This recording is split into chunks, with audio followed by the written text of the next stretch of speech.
지금 한국의 문화예술 콘텐츠가 세계적으로 주목을 받고 있는 거에 대해서 되게 자랑스럽게 생각합니다.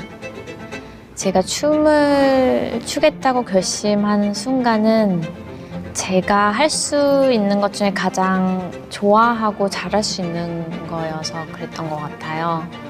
한국인은 많은 아픔을 견뎌내고 일어선 민족인 만큼 고통을 감내하고 인내하고 부지런하게 달려가는 것에 두각을 나타낸다고 생각합니다. 저도 한국인의 한 사람으로서 어렸을 때부터 그런 가치들을 배우고 익혔고 제가 이 자리에 오기까지 그 역량이 도움이 되었던 것 같습니다. Korea is well known for its remarkable history of going from one of the poorest countries in the world to becoming one of the most advanced countries in the world in a very short amount of time.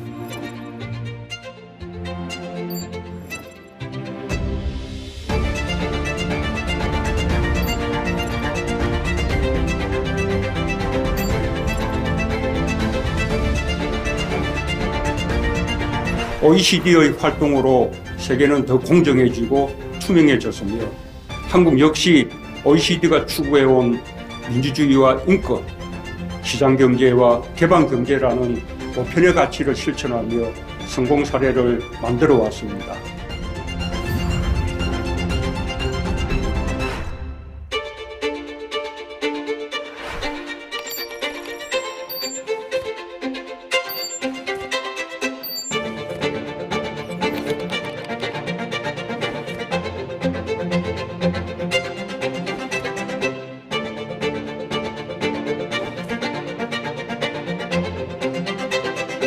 For graduates, the biggest concern is the transition from education to work. Korea's Youth Job Search Supporting Fund has become the best means of supporting young people in the job transition.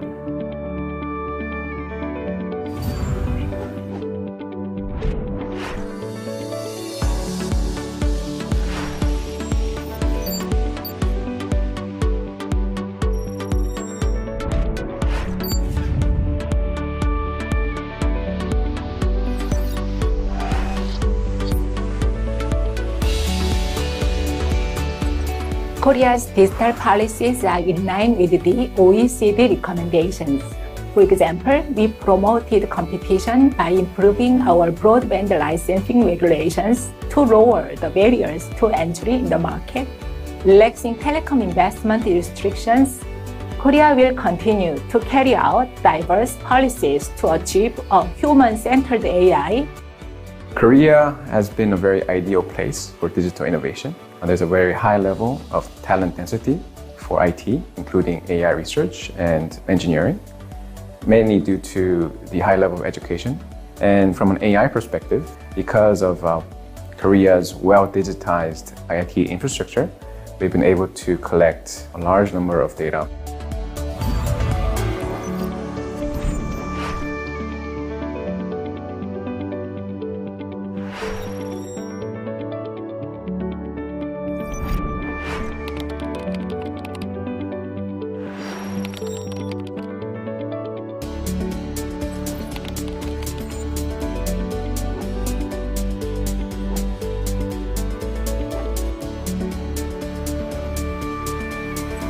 After a year of implementing Korea's Green New Deal, we have seen tangible results across all sectors.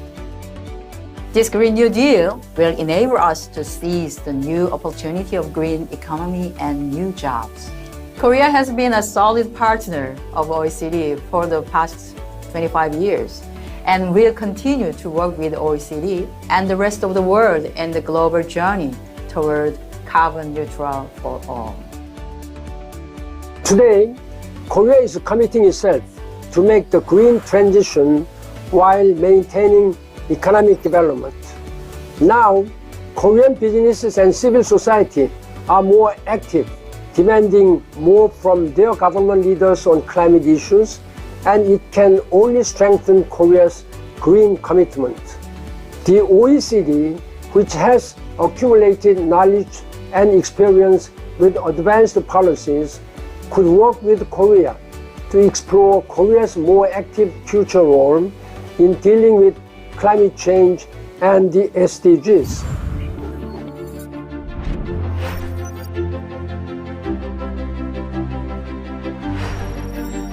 OECD가 지향하는 목표가 높을수록 인류의 미래는 희망적이 될 것입니다. 한국은 앞으로도 OECD가 추진하는 지속 가능한 포용적 성장의 길에 함께 할 것입니다. I would like to thank Korea for its stalwart support for the OECD's efforts to build a stronger bridge to Asia and for its leadership and steer as a co-chair of the OECD Southeast Asia Regional Program, helping to further deepen our relationship with countries in this region of strategic importance. Not only is this region a very important part of the world in terms of economic growth for the foreseeable future, it is also a critical part of seeking effective solutions to global challenges, be it on trade, climate change, or the pandemic. The world is facing new challenges, namely the COVID-19 pandemic, climate change, inequality, aging population, and rapid digitalization. We need to keep working together to deliver better policies for better lives.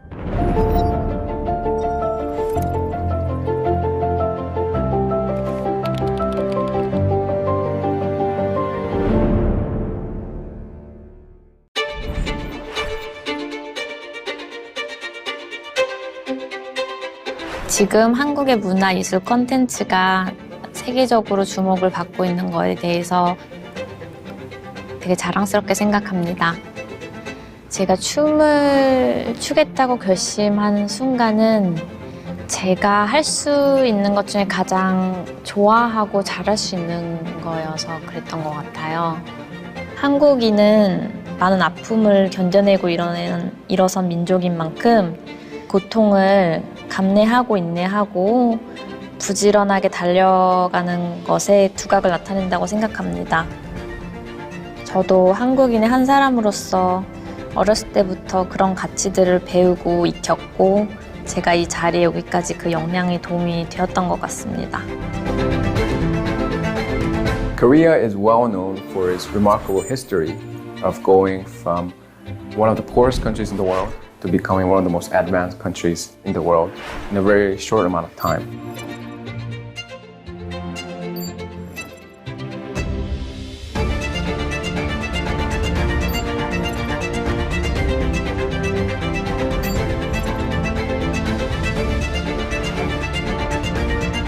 OECD의 활동으로 세계는 더 공정해지고 투명해졌으며 한국 역시 OECD가 추구해온 민주주의와 인권, 시장경제와 개방경제라는 보편의 가치를 실천하며 성공 사례를 만들어 왔습니다.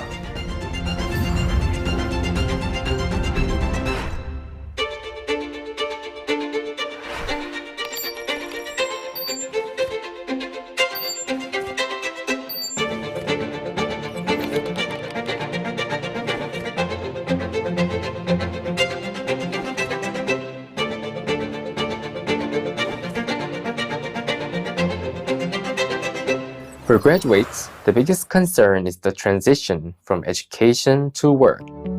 Korea's Youth Job Search Supporting Fund has become the best means of supporting young people in the job transition.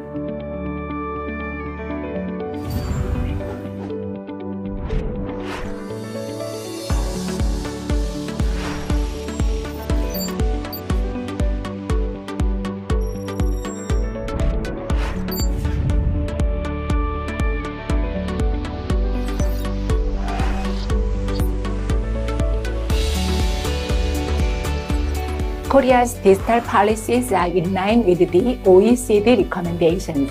For example, we promoted competition by improving our broadband licensing regulations to lower the barriers to entry in the market.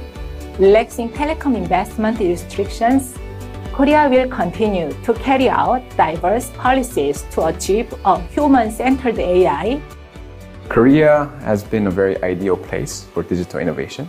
There's a very high level of talent density for IT, including AI research and engineering, mainly due to the high level of education. And from an AI perspective, because of Korea's well-digitized IT infrastructure, we've been able to collect a large number of data.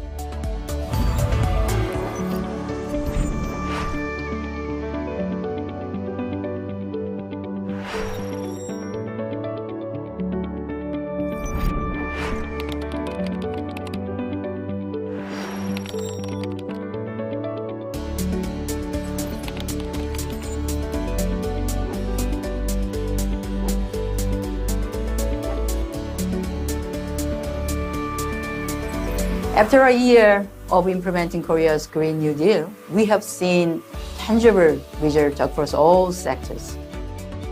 This Green New Deal will enable us to seize the new opportunity of green economy and new jobs. Korea has been a solid partner of OECD for the past 25 years and will continue to work with OECD and the rest of the world in the global journey toward carbon neutral for all. Today, Korea is committing itself to make the green transition while maintaining economic development. Now, Korean businesses and civil society are more active, demanding more from their government leaders on climate issues, and it can only strengthen Korea's green commitment. The OECD, which has accumulated knowledge and experience with advanced policies, could work with Korea to explore Korea's more active future role in dealing with climate change and the SDGs.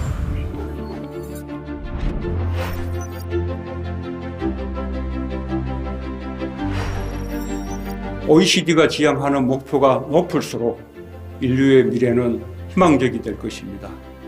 한국은 앞으로도 OECD가 추진하는 지속 가능한 포용적 성장의 길에 함께 할 것입니다. I would like to thank Korea for its stalwart support for the OECD's efforts to build a stronger bridge to Asia and for its leadership and steer as a co-chair of the OECD's Southeast Asia Regional Program, helping to further deepen our relationship with countries in this region of strategic importance. Not only is this region a very important part of the world in terms of economic growth for the foreseeable future, it is also a critical part of seeking effective solutions to global challenges, be it on trade, climate change, or the pandemic. The world is facing new challenges, namely the COVID-19 pandemic, climate change, inequality, aging population, and rapid digitalization. We need to keep working together to deliver better policies for better lives.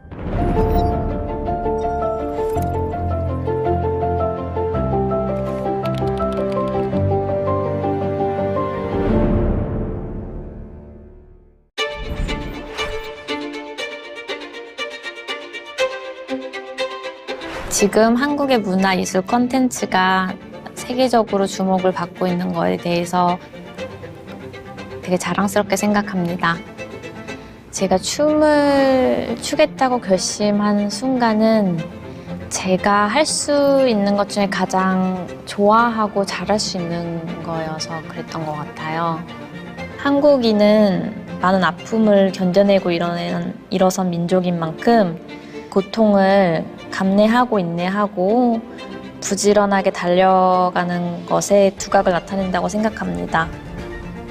저도 한국인의 한 사람으로서 어렸을 때부터 그런 가치들을 배우고 익혔고 제가 이 자리에 오기까지 그 역량이 도움이 되었던 것 같습니다.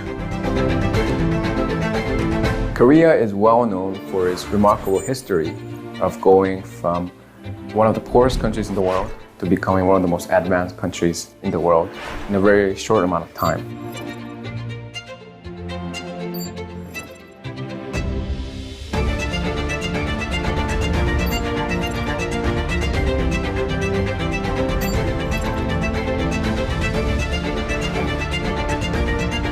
OECD의 활동으로 세계는 더 공정해지고 투명해졌으며 한국 역시 OECD가 추구해온 민주주의와 인권, 시장경제와 개방경제라는 보편의 가치를 실천하며 성공 사례를 만들어 왔습니다.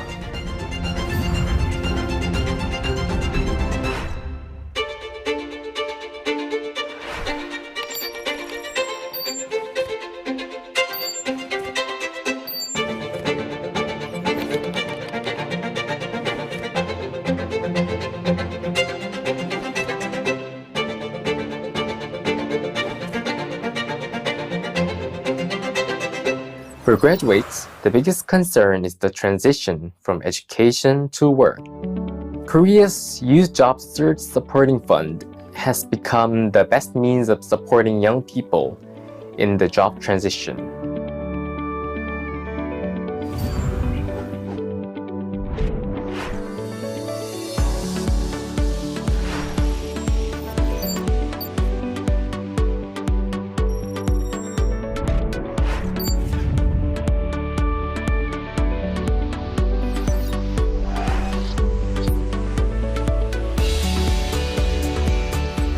Korea's digital policies are in line with the OECD recommendations. For example, we promoted competition by improving our broadband licensing regulations to lower the barriers to entry in the market. Relaxing telecom investment restrictions, Korea will continue to carry out diverse policies to achieve a human-centered AI. Korea has been a very ideal place for digital innovation. There's a very high level of talent density for IT, including AI research and engineering, mainly due to the high level of education. And from an AI perspective, because of Korea's well-digitized IT infrastructure, we've been able to collect a large number of data.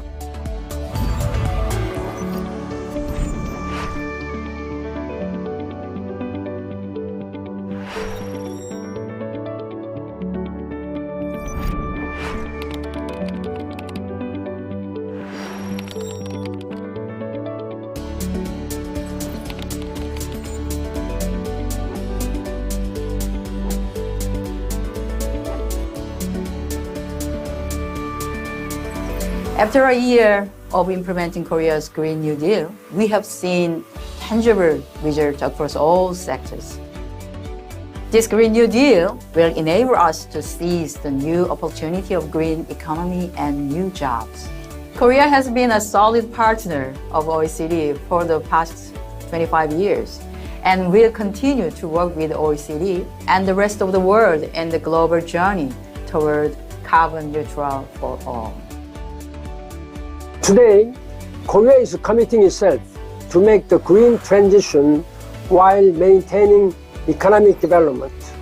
Now, Korean businesses and civil society are more active, demanding more from their government leaders on climate issues, and it can only strengthen Korea's green commitment. The OECD, which has accumulated knowledge and experience with advanced policies, could work with Korea to explore Korea's more active future role in dealing with climate change and the SDGs.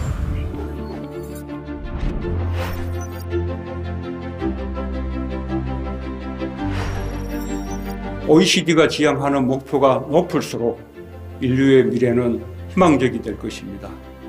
한국은 앞으로도 OECD가 추진하는 지속 가능한 포용적 성장의 길에 함께 할 것입니다. I would like to thank Korea for its stalwart support for the OECD's efforts to build a stronger bridge to Asia and for its leadership and steer as a co-chair of the OECD Southeast Asia Regional Program, helping to further deepen our relationship with countries in this region of strategic importance. Not only is this region a very important part of the world in terms of economic growth for the foreseeable future, it is also a critical part of seeking effective solutions to global challenges, be it on trade, climate change, or the pandemic. The world is facing new challenges, namely the COVID-19 pandemic, climate change, inequality, aging population, and rapid digitalization. We need to keep working together to deliver better policies for better lives.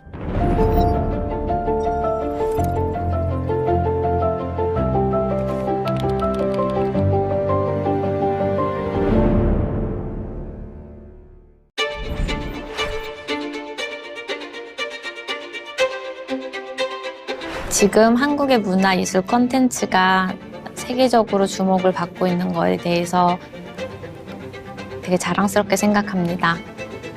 제가 춤을 추겠다고 결심한 순간은 제가 할 수 있는 것 중에 가장 좋아하고 잘할 수 있는 거여서 그랬던 것 같아요. 한국인은 많은 아픔을 견뎌내고 일어선 민족인 만큼 고통을 감내하고 인내하고 부지런하게 달려가는 것에 두각을 나타낸다고 생각합니다. 저도 한국인의 한 사람으로서 어렸을 때부터 그런 가치들을 배우고 익혔고 제가 이 자리에 오기까지 그 역량이 도움이 되었던 것 같습니다. Korea is well known for its remarkable history of going from one of the poorest countries in the world to becoming one of the most advanced countries in the world in a very short amount of time.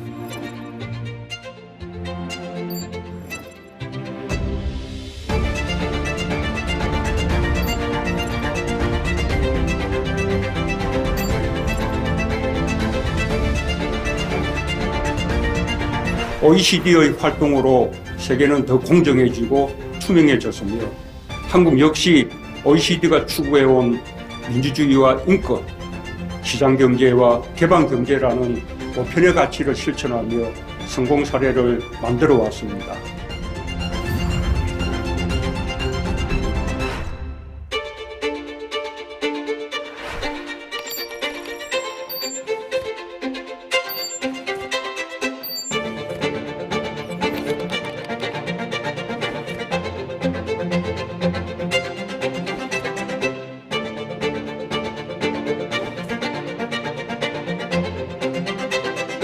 For graduates, the biggest concern is the transition from education to work.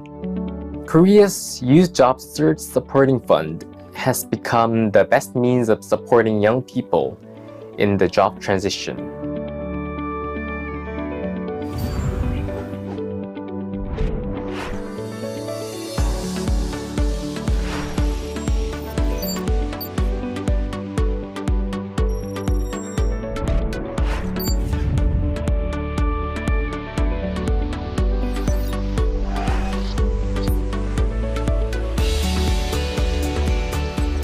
Korea's digital policies are in line with the OECD recommendations.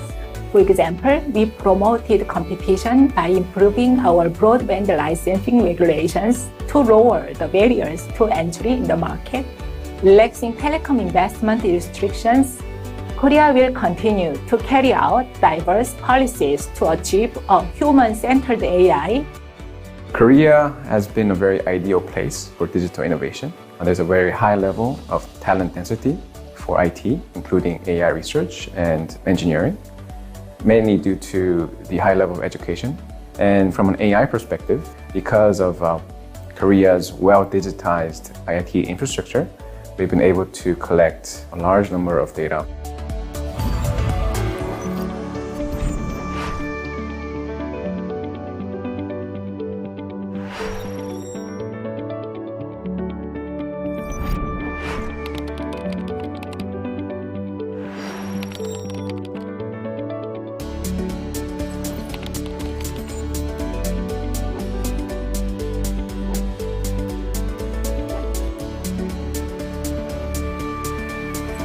After a year of implementing Korea's Green New Deal, we have seen tangible results across all sectors. This Green New Deal will enable us to seize the new opportunity of green economy and new jobs. Korea has been a solid partner of OECD for the past 25 years and will continue to work with OECD and the rest of the world in the global journey toward carbon neutral for all. Today, Korea is committing itself to make the green transition while maintaining economic development. Now, Korean businesses and civil society are more active, demanding more from their government leaders on climate issues.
예, 안녕하세요. Ladies and gentlemen, my name is Park Tae-young. I'm the Director General for International Economy at MOFA, and I will be your MC for today. Thank you very much for coming to this hybrid seminar celebrating the 25th anniversary of Korea's joining the OECD, and I would like to thank everyone who is joining us online. We also have representatives here from academia, from research, and also from the diplomatic corps stationed in Korea. We are in full compliance with COVID-19 guidelines. I'd like to ask you to please keep your face mask on at all times. We will skip the singing of the national anthem and go to the opening address, which will be delivered by the Vice Minister of the Foreign Affairs of Korea, Choi Jong-moon.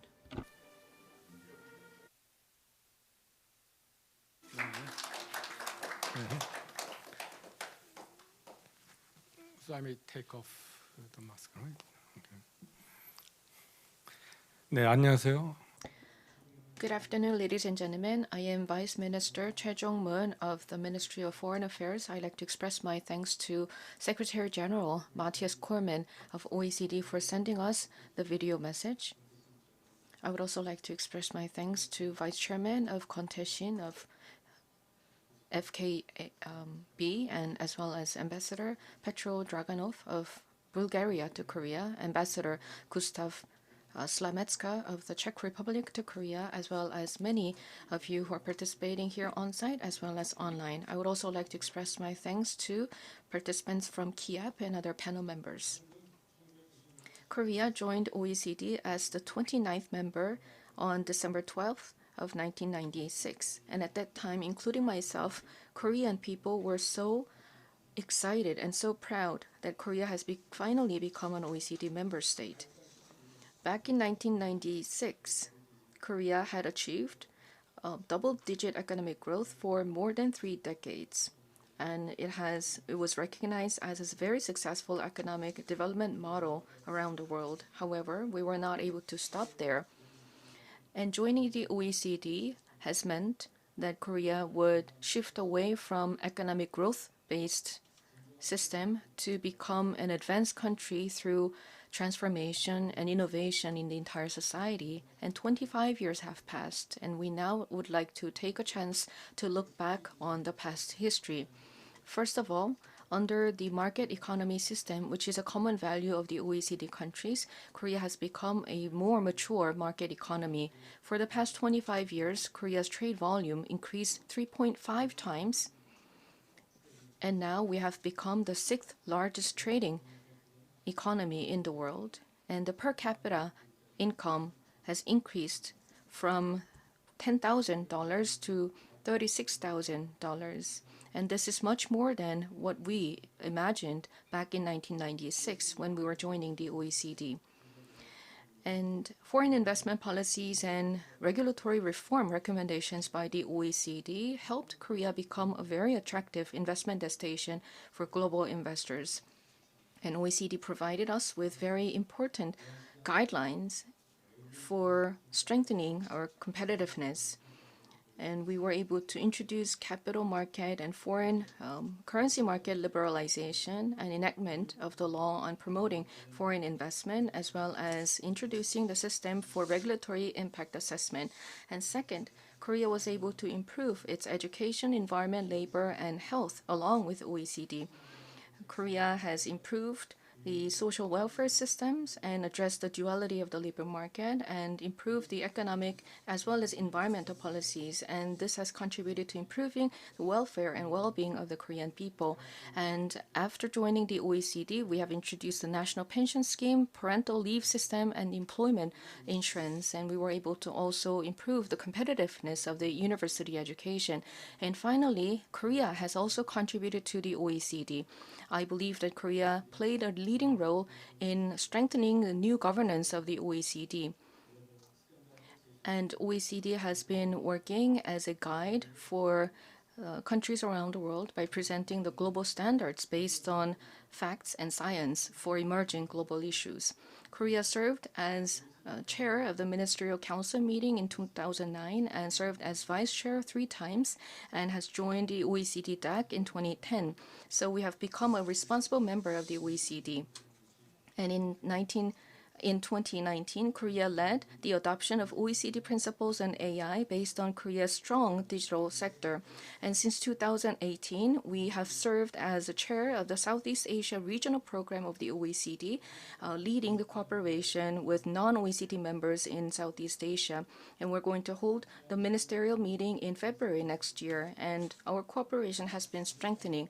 So we have grown together with the OECD for the past 25 years, but there's much more that we need to do.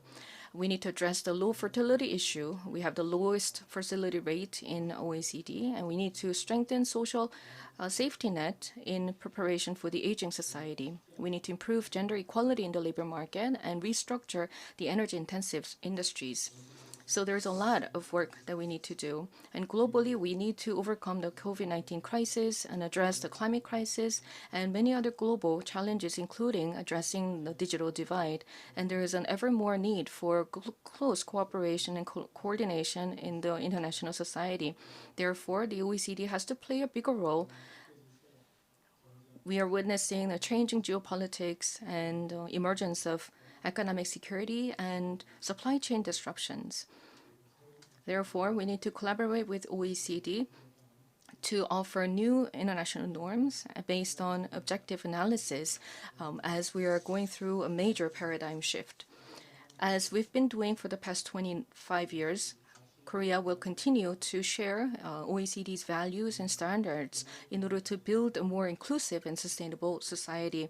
And in order to respond to many major global challenges, Korea will continue to work with OECD and contribute to the international community. I hope that today's seminar will provide good guidance and insights as we build a better future. Thank you. 예, 차관님. Thank you very much for your opening remarks, Mr. Vice Minister. Next, we would like to hear from the Secretary General of the OECD, Mr. Matthias Cormann, who has given us his remarks by video. We'll now watch the video. Korea's economic transformation, known as the miracle on the Han River, has been a source of inspiration for countries all around the world. I'm delighted to congratulate Korea on the 25th anniversary of its membership of the OECD. Growing from one of the poorest countries in the world half a century ago to the world's 10th largest economy and 7th largest exporter, Korea provides a truly inspirational example of how sound economic policies and investing in future growth engines can drive successful economic development. Korea's achievements have been bolstered by investment, innovation, and human capital. For example, Korea's education system is one of the highest performing in the OECD. Korea has been able to harness the benefits of digitalization through its strong infrastructure, which provides nationwide 5G and fixed broadband and is underpinned by smart factories, grids, healthcare, cities, and roads. In line with the Korean leadership for the 2009 Declaration on Green Growth and the 2011 Green Growth Strategy, the Korean economy is building towards the green transition, already becoming a world leader in environmental research and development. Korea has contributed to the organization through its rich reform experience in areas such as public sector innovation, competition, and green growth, and is an invaluable representative for the OECD in Southeast Asia. I would like to thank Korea for its stalwart support for the OECD's efforts to build a stronger bridge to Asia and for its leadership and steer as a co-chair of the OECD Southeast Asia Regional Program, helping to further deepen our relationship with countries in this region of strategic importance. Not only is this region a very important part of the world in terms of economic growth for the foreseeable future, it is also a critical part of seeking effective solutions to global challenges, be it on trade, climate change, or in relation to the pandemic. Korea continues to be a very active member of our organization, playing a leading role in annual OECD Ministerial Council meetings through various years, including as chair in 2009 and vice chair in 2021. Korea has executed an impressive strategy in its immediate response to the COVID-19 crisis, a strategy that reflects the learning and capacity it has built through its previous crisis responses. Korea's swift and effective measures to contain the virus and protect households and businesses limited the damage to its economy, placing it among the fastest recovering OECD countries. The implementation of the Korean New Deal will be crucial to address risks and opportunities associated with Korea's rapid digital transformation, to foster equality of opportunities, social mobility, and to bolster economic resilience. While much has been achieved, anniversaries are also an opportunity to reflect on our challenges, such as Korea's demographic trends in aging of the population, and chart a path to a brighter future. The close relationship between Korea and the OECD exemplifies mutual benefit and our shared values, and very much looks forward to continuing and further enriching our partnership in the years to come. I wish to congratulate Korea for organizing today's seminar, Korea and the OECD 25th Anniversary, the Past and Future, and in particular the Ministry of Foreign Affairs and the Korea Institute for International Economic Policy. I am confident today's seminar will provide valuable insights into the future of our cooperation. Thank you. 다음 순서로 Next, we're going to have a group photo session. For those VIPs who are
the 25 years of achievements and future tasks after joining the OECD. So please be patient.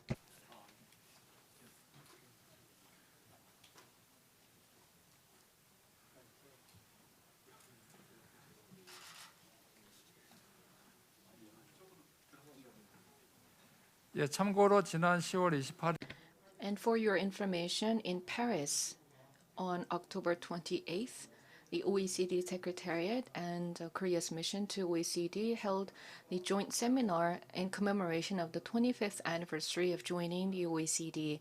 And there is a publication that summarizes the achievements and progress after Korea joined the OECD. So please refer to the publication. Thank you.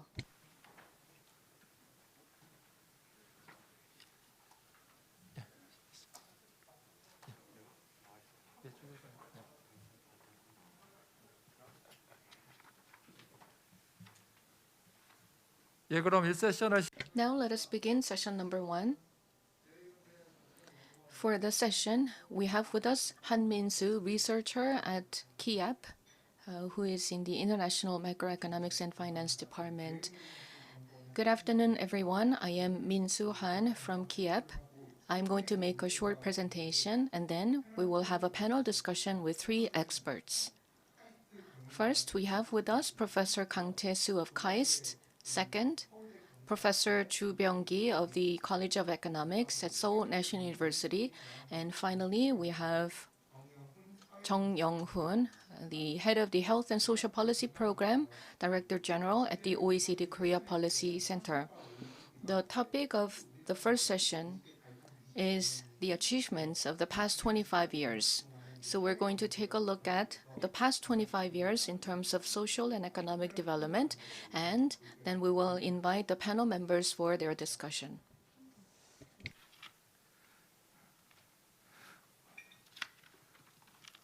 네, 이거 아까 As Vice Minister mentioned in detail, you may have understood the details about the history. As you may know very well, in 1996, in December, Korea became the 29th member of the OECD.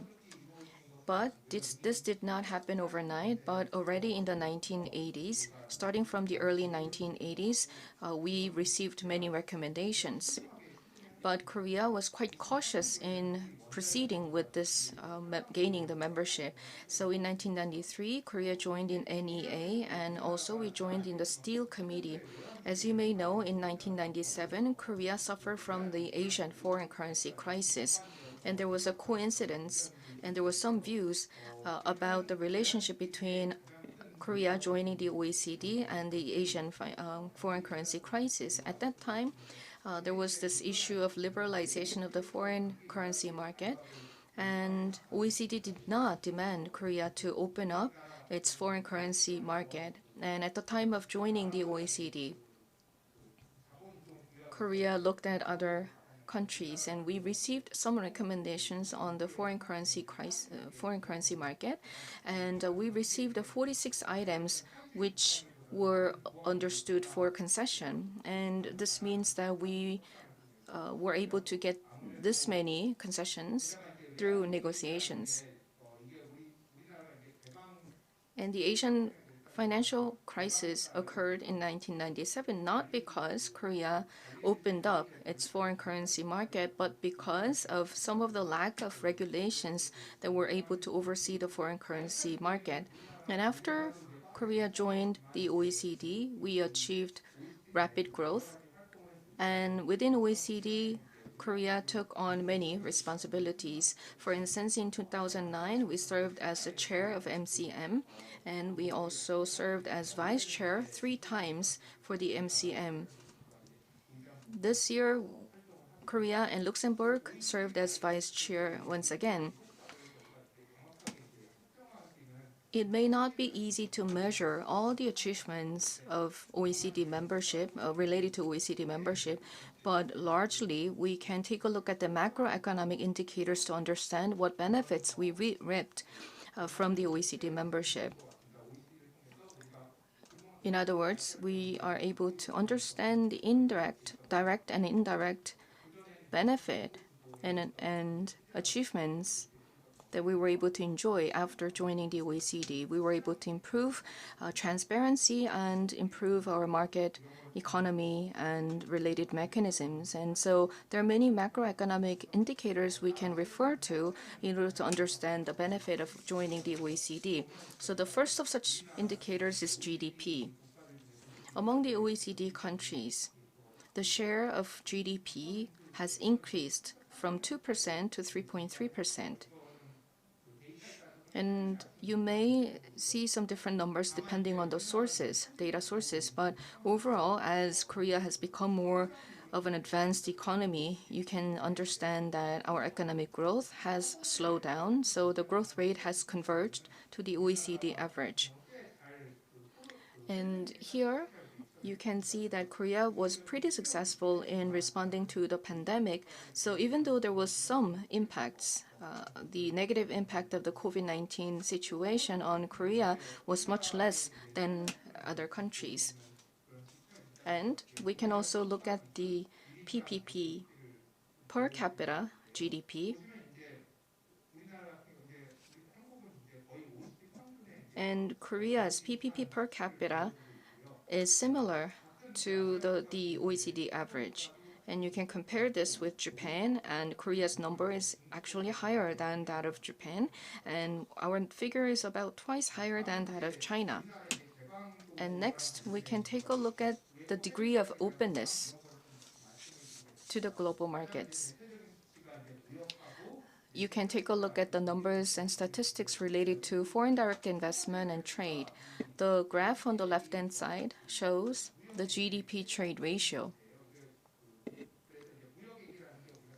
This means the trade volume actually is a combination of total exports and total imports. Until 2012, it increased, but since then, it's been declining. But this is not negative at all.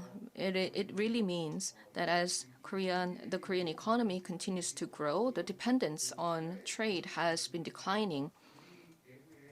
It actually means that the domestic market in Korea has been growing.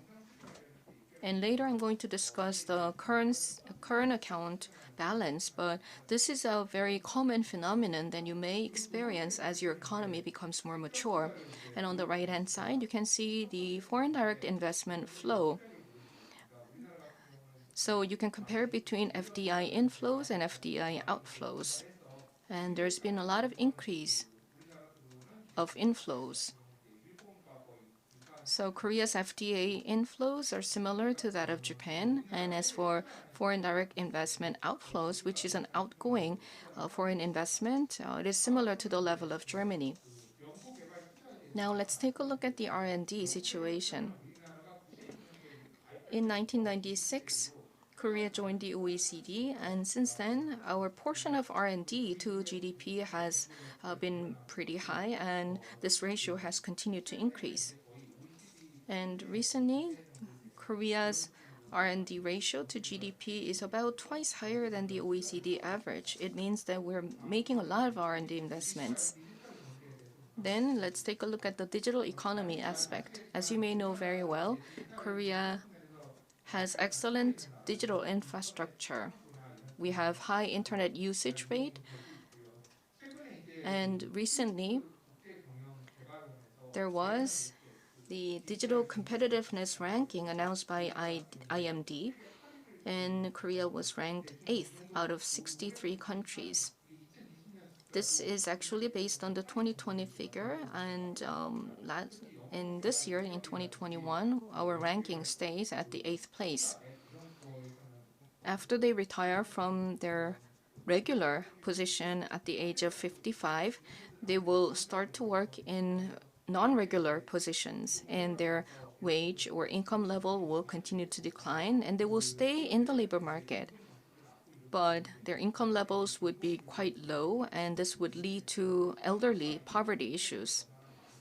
Therefore, the labor market duality issues and the aging population and the demographic changes are all interconnected, and so this is something that we need to pay attention to.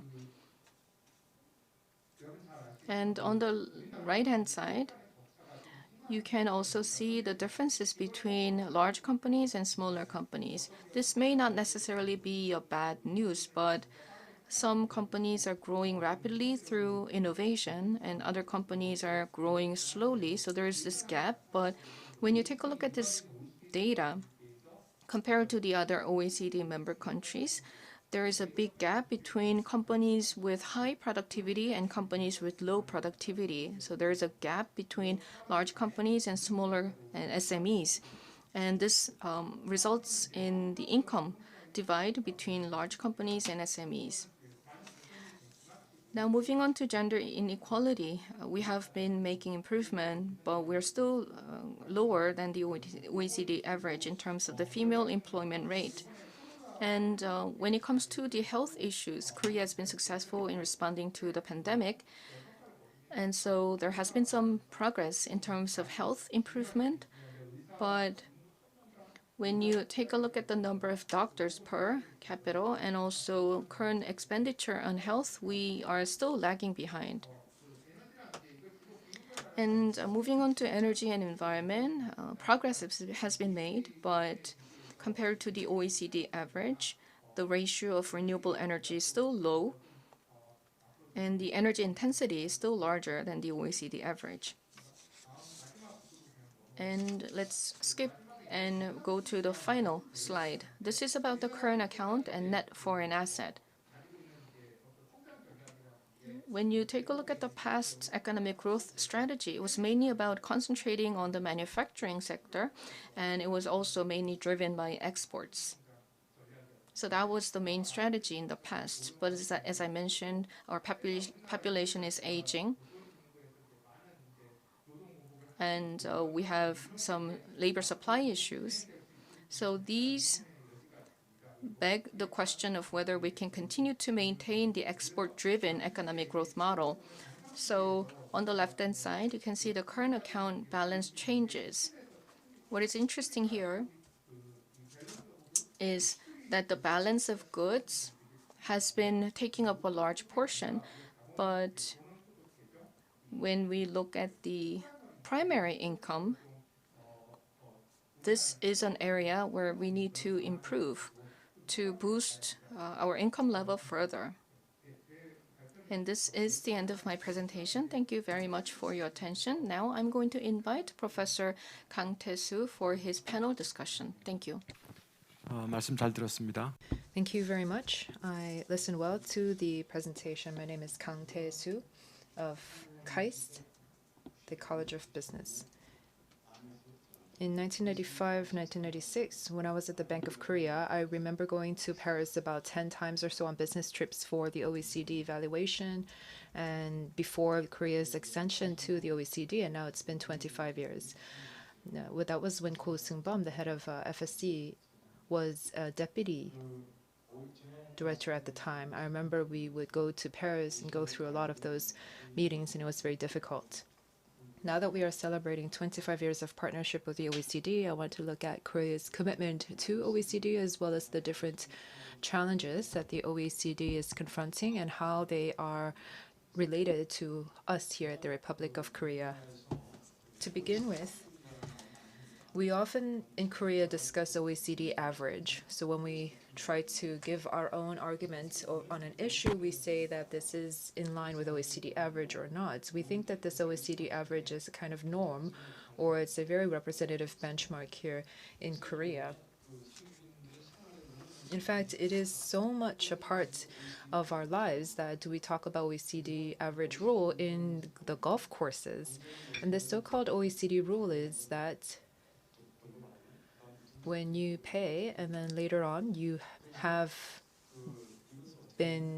won back all of these different winnings, then you have the responsibility to give back what you've won. And this is in line with the principle of the OECD that those developing nations that have developed and become advanced economies should now give back. And I think that if we were to consider that principle, Korea has done a very good job in trying to give back to OECD. The OECD, best practice, peer group pressure, like-minded, these are some of these different expressions that you hear at the OECD.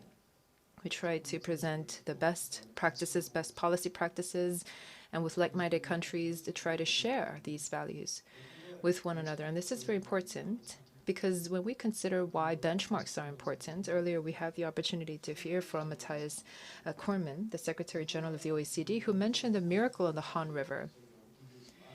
This is an expression that is often used, but this is also the result of the 5-year economic plan, which lasted until 1981, where Korea really worked very hard to accelerate economic development. But back then we didn't have a benchmark, and so we say it's the miracle on the Han River, but it was really a way for us to see an deepened economic interdependence, wider inequality, and more social conflict.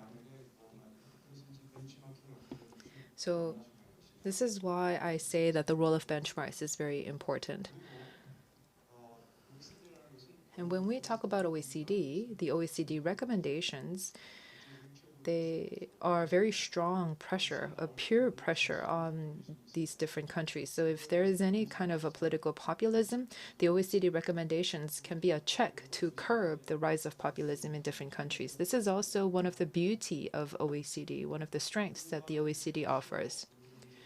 And within the Korean economy, we see that the OECD's benchmarking function has become more important, as the Vice Minister has mentioned, with low birth rates and aging, the net carbon neutrality, gender equality in the labor market, fiscal soundness, and national debt.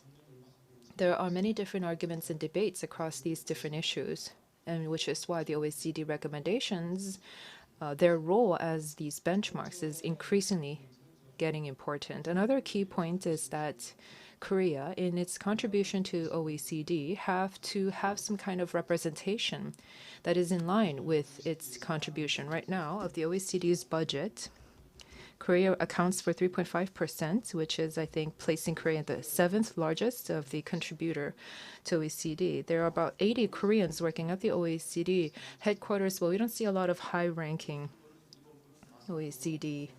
Masako, I think, one of the Deputy Secretary General, I believe. But other than this colleague, the others are from the US and from other countries in the West. So I think that we in Korea should try to claim more representation at the higher levels at the OECD, which will put us in line with our contribution. And another suggestion that I would like to give to the OECD side is that I think this could be a very big challenge for OECD, which first of all is the role of China.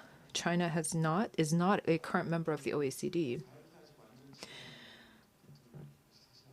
And with the accession of China, OECD can play a fuller role. But because OECD is not a member of OECD, what happens is they can have strong capital controls. But this very strong capital control could lead to different damages for countries like us, because Korea has completely opened its financial market. So this means that if there is a problem in China, the surrounding countries or media outlets like Financial Times can give these suggestions for opening the capital market and try to ease capital control to China.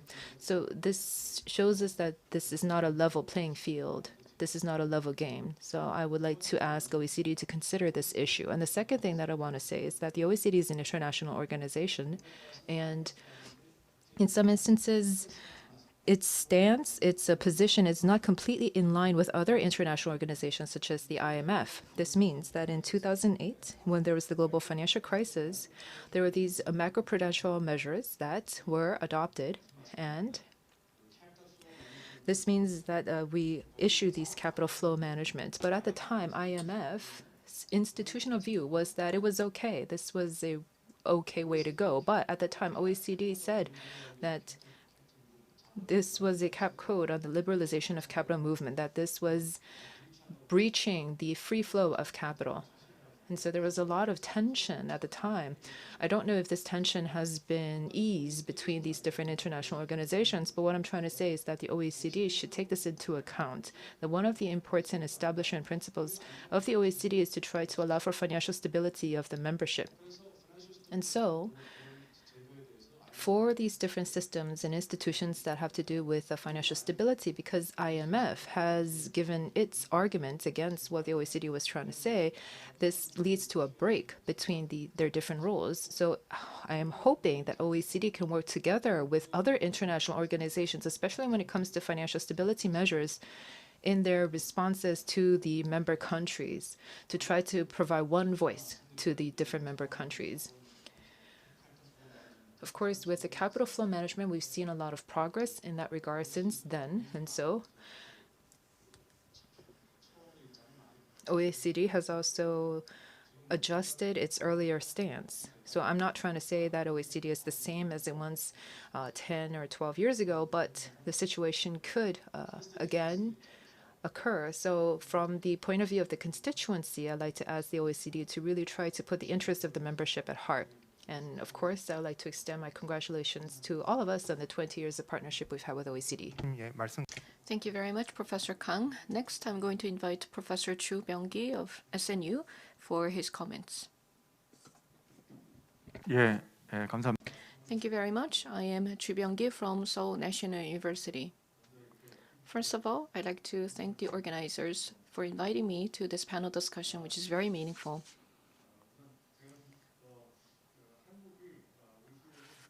First of all, I'd like to mention that the OECD is very meaningful and important for Korea. in some sense, I can say that Korea went through colonialization, and we also felt victim to the imperialism in the past. And it was a very cruel and unfortunate history. And then when this was coming to an end, there was this big division between socialism and democracy, resulting in the Cold War. And this was the beginning of the tragic war on the Korean Peninsula. And now, even in the 21st century, we're still under the legacy of the Cold War. And at the time of the Korean War, we were one of the poorest countries. But now we have a prosperous democracy and we have economic growth rate that is similar to the OECD average. But still, in the 21st century, there are many challenges we need to address. Many advanced countries were able to develop many measures to address economic inequality and other social issues for the past 100 years, but we still have not been able to tackle corruption and political issues as well as social injustice and social inequality. In addressing these social challenges, the OECD can provide very useful guidelines and recommendations, and I also believe that Korea's experiences can be very helpful in helping other countries coping with similar challenges, and many benchmarks you can refer to understand the progress of Korea. But once again, we need to think about this issue of some of the setbacks that we had to experience since joining the OECD, especially when you think about the qualitative growth of the capital market. I believe that the progress was very slow. So this is something that we need to address so that we can become a more mature economy. And this is also a way of reducing Korea's gap against other advanced countries. Especially, we need to focus on social welfare and well-being. We need to strengthen the social safety net. And social expenditure has to increase to the level of the OECD average. And the delivery of social services has to improve as well. And we need to provide more manpower and support for the social programs so that we can have better redistribution functions of the social systems to address income inequality. Health and welfare and other social sectors need to hire more people. And if you expand social networks and social programs, you can hire more people and the quality of jobs will increase. And we need to also deal with inequality issues. For the past years, there has been very significant increase in the income inequality. And Korea's inequality situation worsened much faster than other OECD countries. In particular, in the labor market, as was mentioned already by Dr. Han, we have serious income disparities between sectors and between industries and between regular and irregular workers, and also between different sizes of companies, between large companies and SMEs. For instance, large companies with more than 500 employees, their share of the total wage is more than 52%. When you look at France or the US, the portion is 80% or 70%. This means that there is a very big bipolarization in terms of income. And the lowest income level, where these brackets are far behind the high income brackets. So in terms of per capita income, we're pretty good, but there's a big income divide. Korea has been successful in its economic development in the past because there was a lot of social mobility and economic mobility. There was education and education opportunities, and we were able to build the human capital in the past. However, not so much anymore. So if Korea wishes to become a more advanced economy, we need to build the momentum for developing human capital. But now we have very big inequality issues, and there is unfairness and imbalance and inequality in terms of opportunities and education. And there's a lot of unnecessary educational spending, which has not been efficient. So I believe that the prospect for Korea is pretty bleak. According to some statistics, the social mobility was perceived to be very low by parents. And in the early 2000s, the pessimistic views was about 10%, but now the pessimistic views account for more than 50%. So this means that the parents do not believe that there's enough social mobility opportunities for their children. And the educational inequality has worsened, especially for those children from the less privileged groups. They are given less opportunities. When you look at the college entrance data, the top 5 universities and colleges of medicine and pharmacy, and these colleges, you can see that most of the students that are getting into these universities are from more fortunate backgrounds. And there's more than 70% of the rate of those students from less privileged families failing to get into good universities. And so there's a very big difference between top 20% of the income families and top bottom 20% in terms of educational spending. So there is so much unnecessary competition and so much unnecessary spending on private education, which has led to lack of educational opportunities for students from poor families. In the past, we had much diversity, but not anymore, because more than half of the college students from the top universities are from wealthier family backgrounds, and they will continue to get good jobs and they will become lawyers and doctors. So these top ranking universities that are funded by the government would only admit students from wealthier backgrounds. This is a very big problem. Also, universities and colleges, they should be able to admit students from many different regions, from many different backgrounds. However, universities are not making that kind of effort. They tend to choose the easier method of admitting students from the fortunate backgrounds. This is a big loss to the country, because we may not be able to tap into human resources that are talented, that are capable, who are from the less fortunate backgrounds. We have many brilliant students in other parts of the country, not just in Seoul or the surrounding area. So there are many different kinds of discriminations and inequalities in Korea. We not only have income inequality, but also well-being and welfare inequality as well in our society. So there's a very high correlation between the level of the quality of life and the quality of work. There are many platform employees and gig economy employees that are suffering. And they are not really able to voice their opinions in the process of decision making, so they're not well represented. And once again, they are not able to enjoy their welfare and well-being and health. And so these people do not have much voice and much representation. Therefore, their positions are not well reflected in the decision-making process, and their wages are low, and they're experiencing employment insecurity, and they're not able to enjoy their leisure time, and they have to work long hours. We need to work on improving the fair transactions and the labor equality. If we do not improve our systems and regulations and laws related to these areas, we will never be able to address inequality. The capital market system has been developed for the past century, but this capitalistic approach has led to many social problems, including monopoly and concentration of power in certain groups of people, and corruption and many other injustice and unfair practices. And these need to be addressed in Korea. Last but not least, I'd like to mention that there is lack of transparency and corruption in the public sector. This has to be addressed immediately.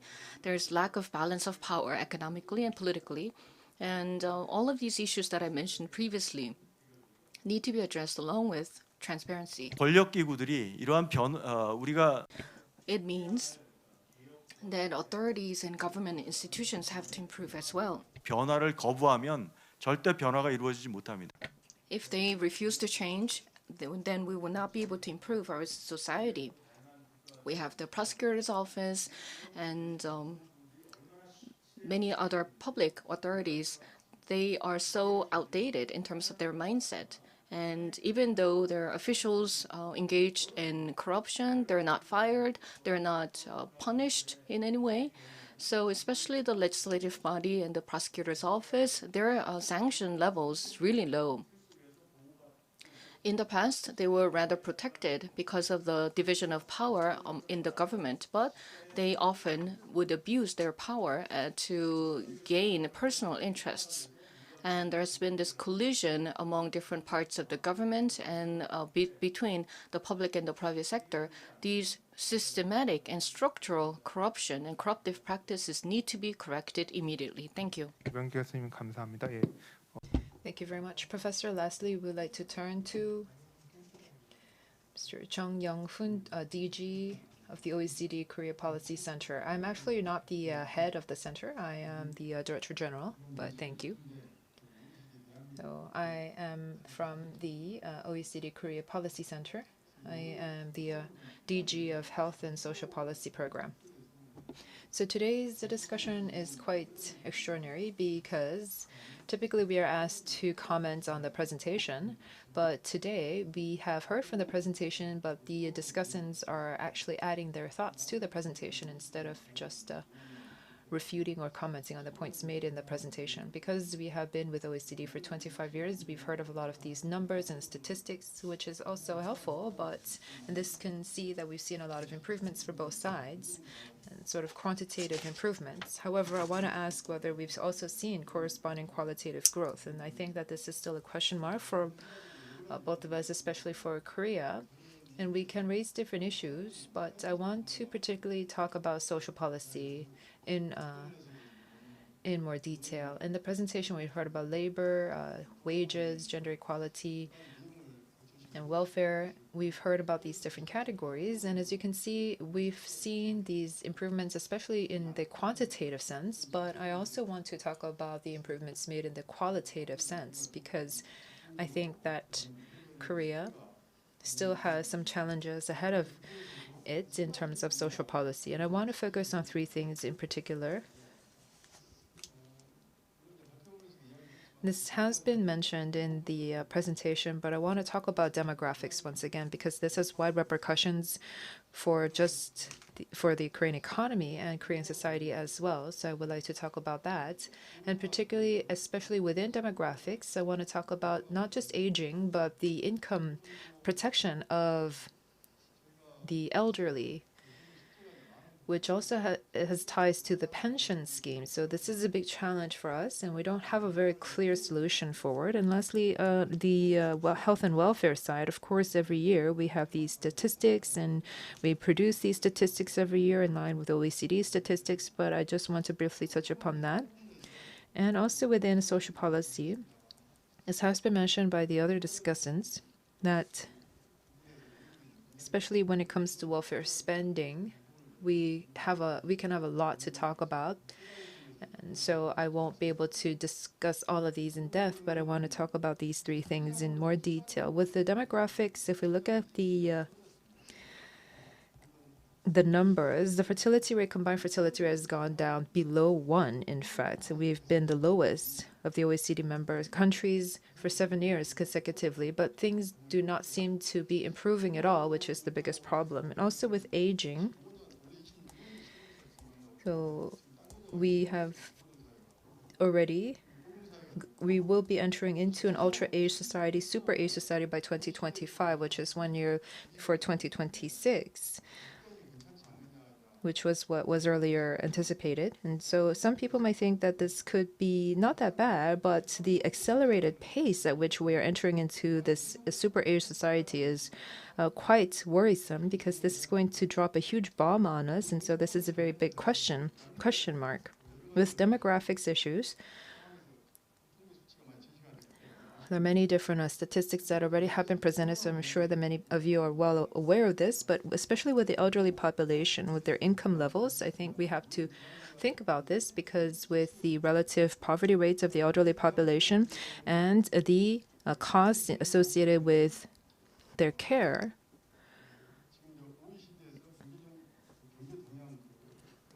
are continuing to go up. There's what they call EDIC at the OECD, and their statistics say that OECD's percentage is about 28.6%, whereas in Korea it's 22%. But 4 years later,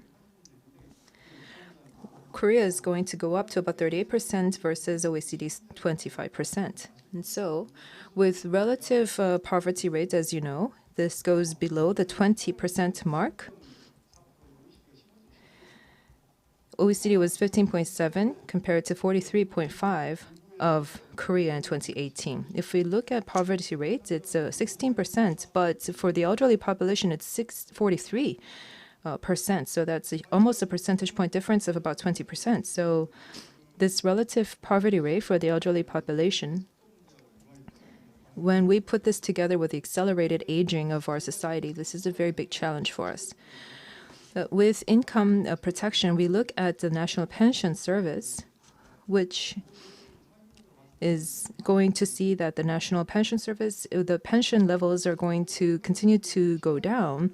As of 2018, the net income protection level was just about 37%, whereas OECD is about 49%.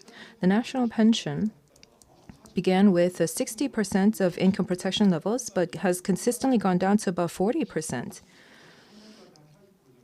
It's going to continue to go down to about 40% by 2028. So this shows us that the income replacement rate is going to continue to go down, whereas the cost of the care associated with the elderly are going to go up. So we don't know if Korea can bear these cost burden, which I think is very difficult in terms of the qualitative analysis. And lastly, with health and welfare, if we look at health,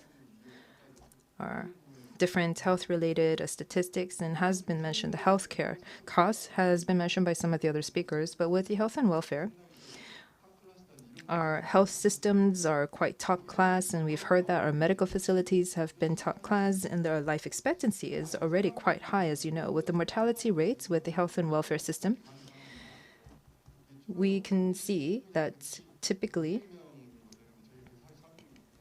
it's for OECD, it's 200, whereas in Korea it's 144. So there is a little bit of a difference.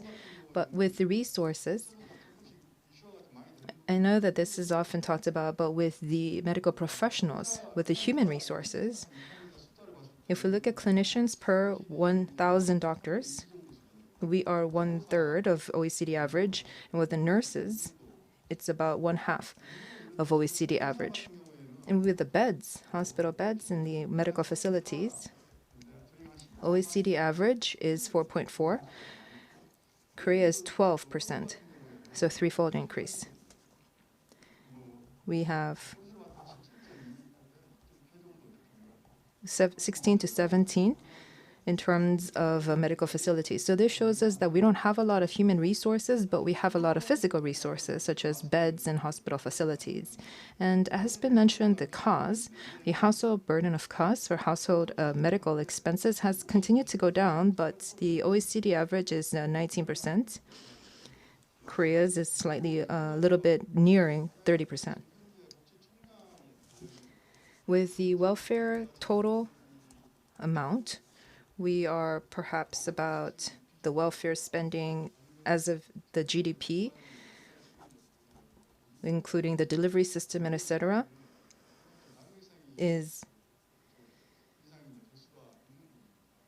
there is still some wherewithal for increase. Because we have been with OECD for 25 years now, we have worked very hard for the last 25 years, and the economic improvements has been seen, and it's evident in the quantitative numbers. But with the health and welfare aspects, especially when we look at some social indicators, and especially in the qualitative side, there's still a lot of challenges that we have to achieve. Well, we have to see this as an implication for us as this 25th anniversary comes before us to try to see if we can improve on this further. Thank you. 감사합니다. Thank you very much for your discussion. What I'd like to say is that to try to summarize it, Professor Kang talked about the OECD stance on the capital market and the possibility of China joining the OECD. And the IMF has certain views which may not be well aligned with the views of the OECD, and these may cause some challenges for various member countries when it comes to their policy discussions, and because there may be some conflicting views between the IMF and the OECD, and this was quite important for me. And moving on to Professor Chu, you mentioned about various social issues that we need to address, and I may not be able to summarize everything, but I think it's mainly about inequality in terms of opportunities and education. And he mentioned that all these issues are very serious and concerning. And so we need to advance our mechanisms in the public sector and also our institutions and regulations. We need to reform our systems. But he's saying that there's not much potential. And this is my best attempt to summarize your discussions. Of course, your discussions were more extensive and more in-depth. And moving on to Director General Chung Young-hoon, you talked about senior citizens' poverty issues, and also talking about the demographic changes and income guarantee, especially with relate to the pension system. And we have achieved quantitative growth. That's quite true, but we need more qualitative improvement, especially in the case of welfare and health. You may think that the expected life expectancy is pretty good, but when you think about the medical professionals, we need to improve more in these areas. In other words, we need to improve the quality of the healthcare system, not just the quantity. So all of these panel members, is there anything else that you want to add? And then I'd like to open the floor for questions. If you have any questions or comments, please raise your hand. 네, 말씀해 주세요.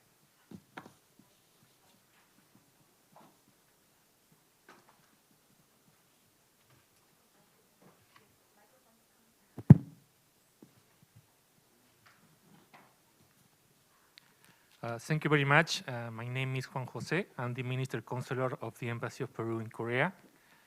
My question is related to, as you may know, Peru is a candidate to become a member of the OECD. And my question is related as Korea experience, as Korea development experience.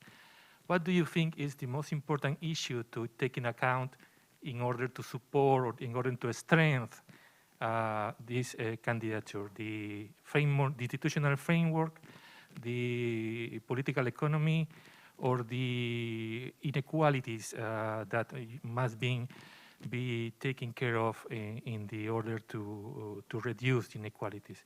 Peru has several years of economic growing until the pandemic, of course. We reduced a lot of our poverty rates, and we are working very hard to strengthen our institutional development. So I congratulate Korea in this 25th anniversary of becoming a member of the OECD, but as experience for countries like us that are postulating to become members, what do you think is the most important issue to address? Thank you.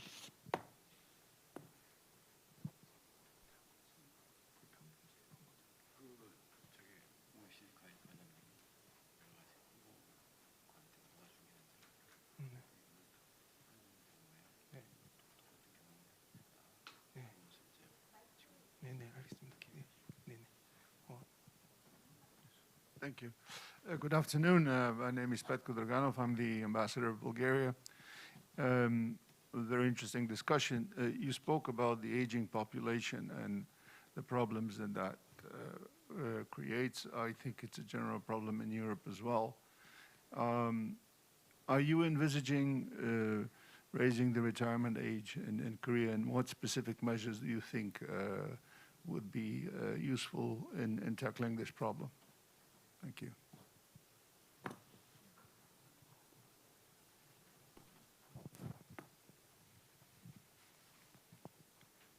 혹시 토론자들은 Of the panel members, is there anyone who would like to comment on these questions? I think I tried to address the first question exposed by Peru embassy. 한국말로 됩니까? speak in Korean, please. 한국도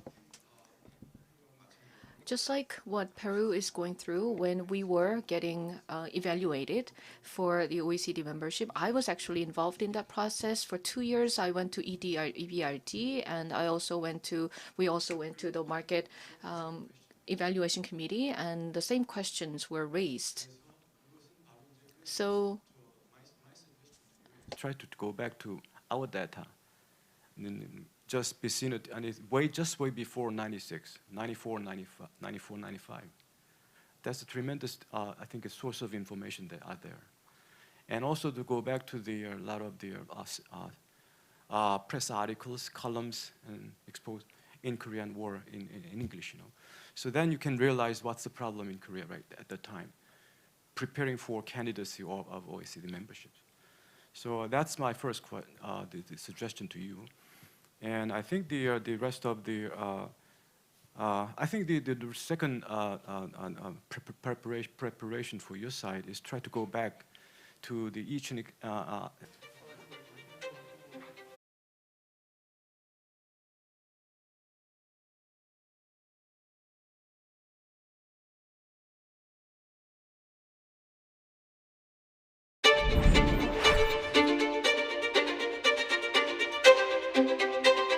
지금 한국의 문화예술 콘텐츠가 세계적으로 주목을 받고 있는 거에 대해서 되게 자랑스럽게 생각합니다.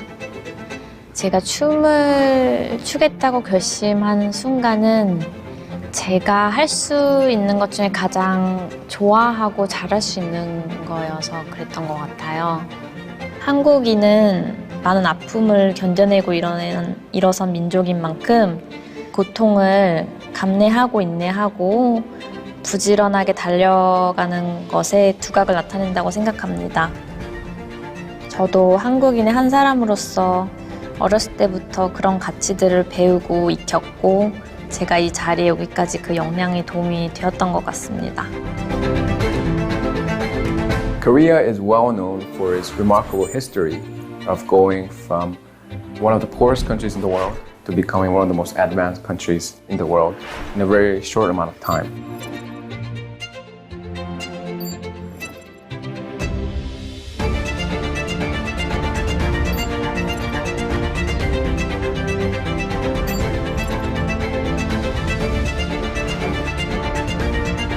OECD의 활동으로 세계는 더 공정해지고 투명해졌으며 한국 역시 OECD가 추구해온 민주주의와 인권, 시장경제와 개방경제라는 보편의 가치를 실천하며 성공 사례를 만들어 왔습니다.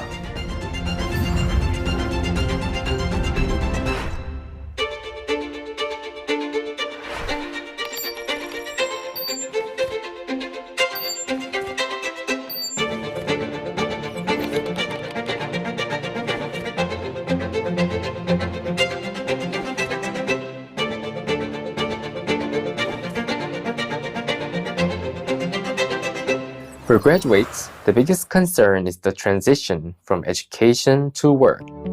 Korea's Youth Job Search Supporting Fund has become the best means of supporting young people in the job transition.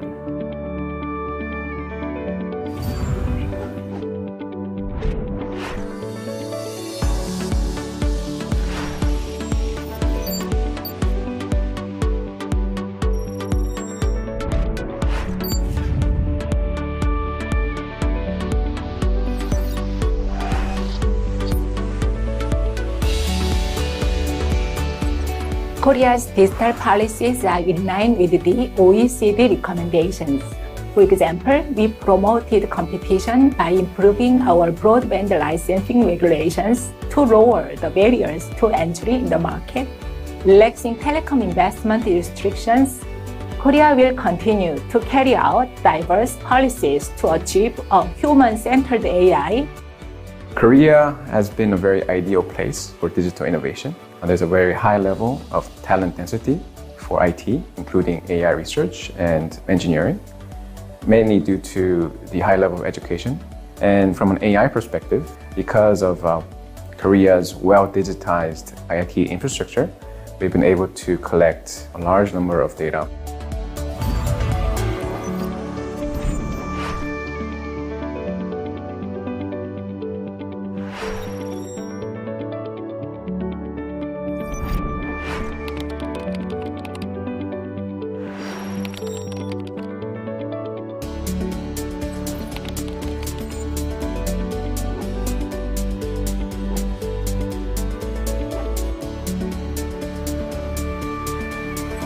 After a year of implementing Korea's Green New Deal, we have seen tangible results across all sectors. This Green New Deal will enable us to seize the new opportunity of green economy and new jobs. Korea has been a solid partner of OECD for the past 25 years and will continue to work with OECD and the rest of the world in the global journey toward carbon neutral for all. Today, Korea is committing itself to make the green transition while maintaining economic development. Now, Korean businesses and civil society are more active, demanding more from their government leaders on climate issues, and it can only strengthen Korea's green commitment.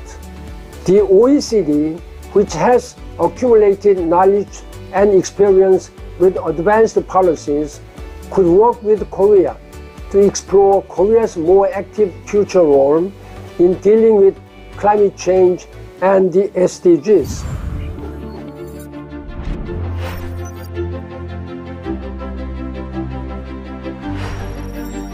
OECD가 지향하는 목표가 높을수록 인류의 미래는 희망적이 될 것입니다. 한국은 앞으로도 OECD가 추진하는 지속 가능한 포용적 성장의 길에 함께 할 것입니다. I would like to thank Korea for its stalwart support for the OECD's efforts to build a stronger bridge to Asia and for its leadership and steer as a co-chair of the OECD Southeast Asia Regional Program, helping to further deepen our relationship with countries in this region of strategic importance.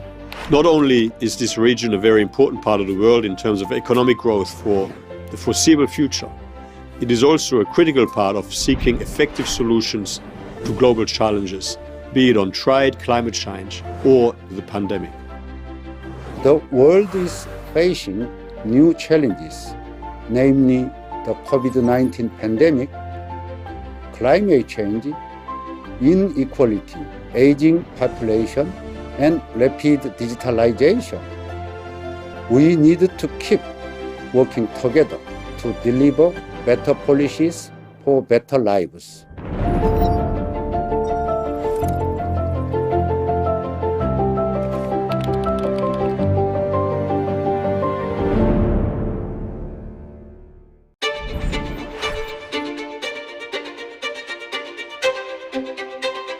지금 한국의 문화예술 콘텐츠가 세계적으로 주목을 받고 있는 거에 대해서 되게 자랑스럽게 생각합니다.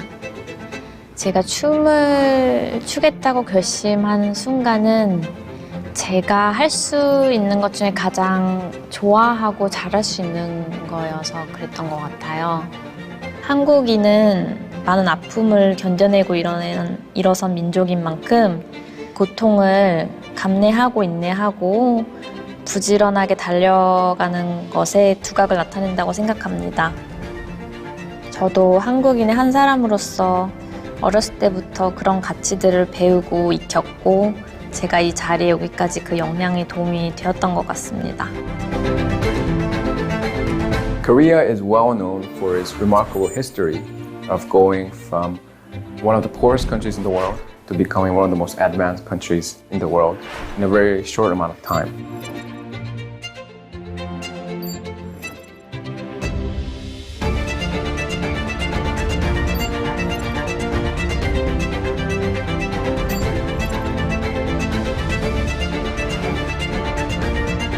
OECD의 활동으로 세계는 더 공정해지고 투명해졌으며 한국 역시 OECD가 추구해온 민주주의와 인권, 시장경제와 개방경제라는 보편의 가치를 실천하며 성공 사례를 만들어 왔습니다.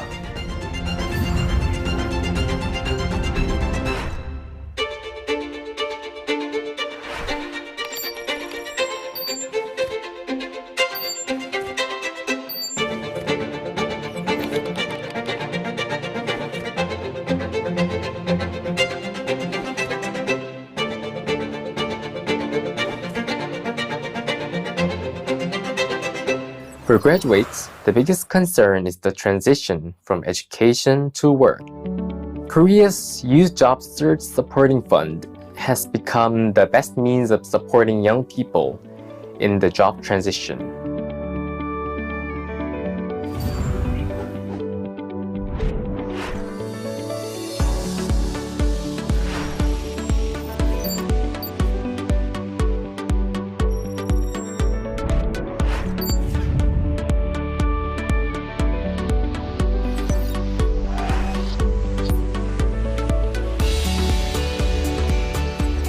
Korea's digital policies are in line with the OECD recommendations. For example, we promoted competition by improving our broadband licensing regulations to lower the barriers to entry in the market. Relaxing telecom investment restrictions, Korea will continue to carry out diverse policies to achieve a human-centered AI. Korea has been a very ideal place for digital innovation. There's a very high level of talent density for IT, including AI research and engineering, mainly due to the high level of education. And from an AI perspective, because of Korea's well-digitized IT infrastructure, we've been able to collect a large number of data.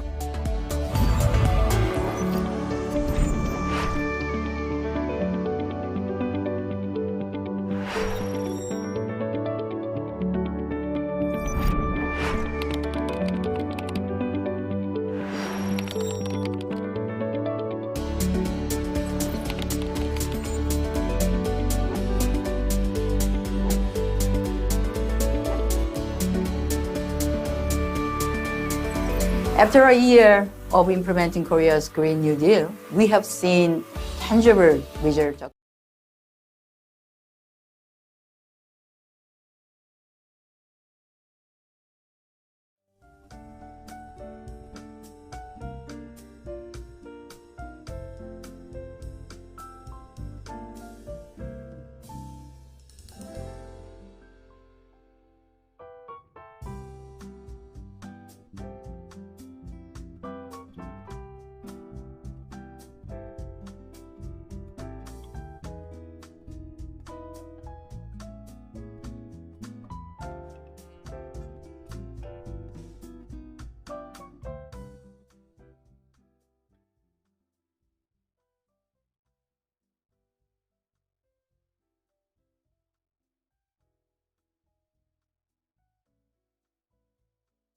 So we will now move into the second session, cooperation between Korea and the OECD to respond to digital transformation.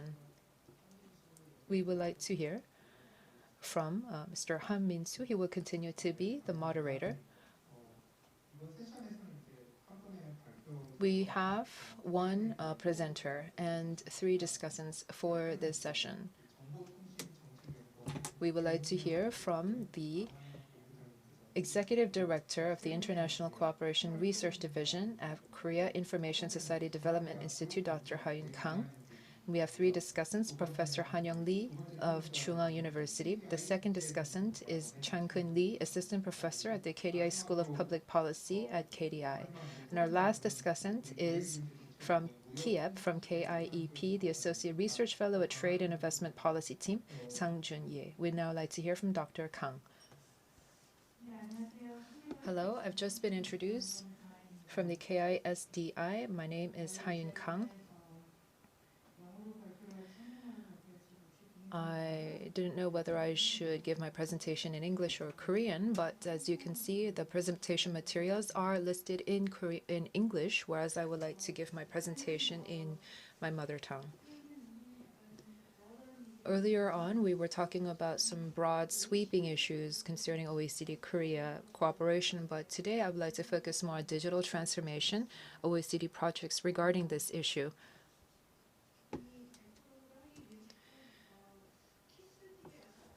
I want to talk a little bit about the role of KISD, my organization, in this presentation. So KISD, the organization that I'm affiliated with, was established in 1988 to try to work on ICT-related, especially telecommunications-related matters.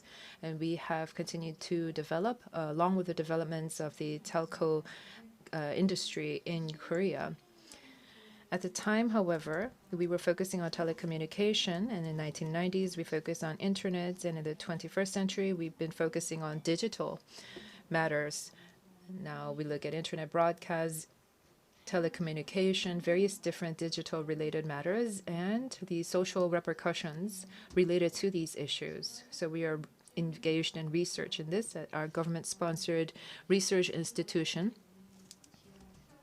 We look at the international trends regarding telecommunication matters, and we also try to work together with the Korean government in international fora on ICT-related policy matters. We provide support to the Korean government, and so because of that, we also look at OECD's digital issues. We also engage in research related to these digital transformation-related projects that are done by international organizations such as OECD. So, as you know, OECD looks at policy issues that deal with economics of different countries, particularly member nations. It is a policy discourse leader in the international arena. Governments and policymakers, experts all participate in this process, and therefore, the different specified agenda items that come out of these different discourse processes are transformed into policy recommendations, and the policy recommendations are taken up by governments around the world as policy references or policy standards. And so the agenda items that OECD deal with are of such particular interest to us here as well. When it comes to digital-related matters, I want to discuss what OECD is doing here. OECD is going through this Going Digital project, but with digital transformation in general, as you know, in the 21st century in Korea, we use expressions like the Fourth Industrial Revolution, and recently we've also heard the expression of digital transformation. And this digital transformation, this phenomenon, is witnessed right now through AI or blockchain, big data, many of these different new technologies. And with the rise of these new technologies, we are also looking at the qualitative transformation of industries, a new economic phenomena. And in this ultra-connected society, we try to look at the issues that impact labor, participation, isolation, gaps, all of these different socioeconomic trends that are coming about, which mandate the governments to respond to these with policy matters. And so we have to look at what we must do together. We need this kind of discussion on what we have to do and how we must act, because the technologies are evolving so quickly, but the standards and institutions regarding these are always falling behind. They're a step behind. In that regard, the OECD's goal is very important. OECD's Going Digital project has been done to facilitate these different issues that I mentioned before. There have been ministerial meetings, and this project began in earnest in about 2017, looking at eco-socioeconomic changes that are brought about by digital transformation and trying to support digital transformation-related policies. This is the largest digital transformation regarded policy support project of its kind. It began in 2017, and it's gone through Going Digital 1, Going Digital 2, and it's now in the Going Digital 3 phase. Digital technologies, as you know, are multi-purpose technologies, and so this means that because they have wide uses and wide applications, this kind of discussion cannot be done very narrowly. Therefore, with this project, there is this bureau called CIEP within the OECD that is leading the efforts. But with Going Digital, I can tell you that there are many different committees that are involved in Going Digital. Let me just briefly mention some of these committees to you, which are represented here on this slide. CIEP is the largest, the Committee on Digital Economic Policy on Regulatory Sandbox, Measuring Well-being, AI Strategy, Connectivity Device, Digital Security, National Digital Strategy, so various strategies and governance-related matters. digital privacy, digital data portability. Many of these different issues are dealt with by CDEP, but for more expertise-related matters, such as CMF looks at blockchain policy in particular, and with the CCP looks at consumer protection. They look at role of online marketplaces in enhancing consumer protection and consumer data and privacy issues. CFA, which looks at fiscal and financial related matters, looks at the digital tax, which is also a very current issue at the moment. And there's also CSTP, looking at open science and kind of digital science and innovation policy and systems. And LSAC looks at regulation, platform work in the digital age, especially because LSAC is devoted to labor-related issues. So many of these different committees are participating in this project. The project's outcome is going to come out soon. Going Digital 1 began in 2017 and lasted for 2 years. And from here, it tried to look at a basic understanding of what going digital or digital transformation means. So it looked at key properties of digital transformation, and it developed a policy framework. So looking at 7 different key properties of digital transformation. With the outcomes for the first phase, it came out with a synthesis report on going digital integrated policy framework, report on measuring the digital transformation, and going digital toolkits. So policy toolkits for policymakers and government officials to refer to. These were some of the outcomes that came out of the first phase, going digital 1. And then in 2019, 19 or so, I'm sorry, it was 2019 and 2020 where Going Digital 2 began. Based on this evaluation of the different properties of digital transformation, looking at 2 themes of artificial intelligence and blockchain technology, looking at the new opportunities and challenges of these frontier technologies. Some of the main outcomes of this is the OECD AI principles, or the OECD AI Policy Observatory. Now we are in the Going Digital 3 phase, where they are particularly looking at data, because data is really the source and origin of these new technologies, and it's a kind of a production element, and so it's looking at data use and various issues related to digital data and the social and economic impacts, and it's built around 4 modules: data stewardship, access, sharing, and control. The second module is cross-border data flows with trust. And the third is data shaping firms and markets, business models, impact to markets. And the fourth module is to do with the data portability, data flows, and how to measure data flows. These are the 4 modules that are undergoing Digital 3, and this related work has to do with, it would try to present it as the foundational understanding of digital data and the use of data. The reports are being compiled right now, but when they come out, we can try to have a more rational and comparable understanding of digital data. So this could be very useful for the government in coming up with policies on digital data and the use of data. With this Going Digital project at OECD, these are some of the main outcomes and findings that come out of that project. Just additionally on CDEP's works and activities that I mentioned before, CDEP, as you understand, is heavily invested in digital transformation. It's the kind of core committee that looks at policy matters related to digital. And as everyone understands right now, the primary focus of digital technologies is artificial intelligence. So many of these AI-related discussions are being held at CDEP. So for example, in 2019, the OECD AI principles were announced, trying to come up with 5 different principles for trustworthy AI, and also policy recommendations there as well. In 2019, the Ministerial Council adopted this, and later at G20 and various different international fora, this same policy guideline was accepted and adopted. And then In 2020, the OECD announced its AI policy observatory that I mentioned before, based on the principles that I already mentioned. So looking at evidence-based policies regarding AI. To do that, the stakeholders' participation and communication are very important and necessary.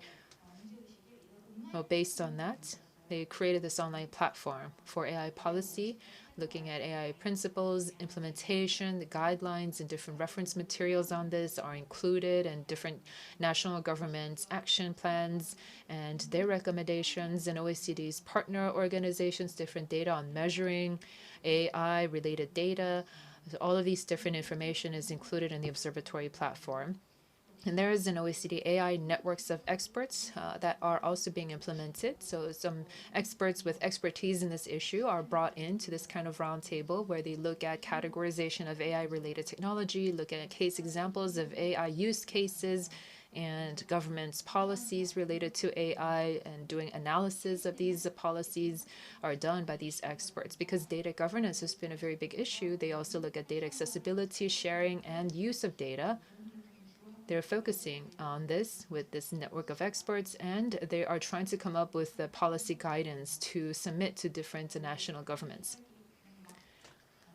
No, I skipped over some of these slides, but here, my earlier slide had to do with the CDEP's activities on AI, whereas this slide is on data governance. OECD's activities related to data governance.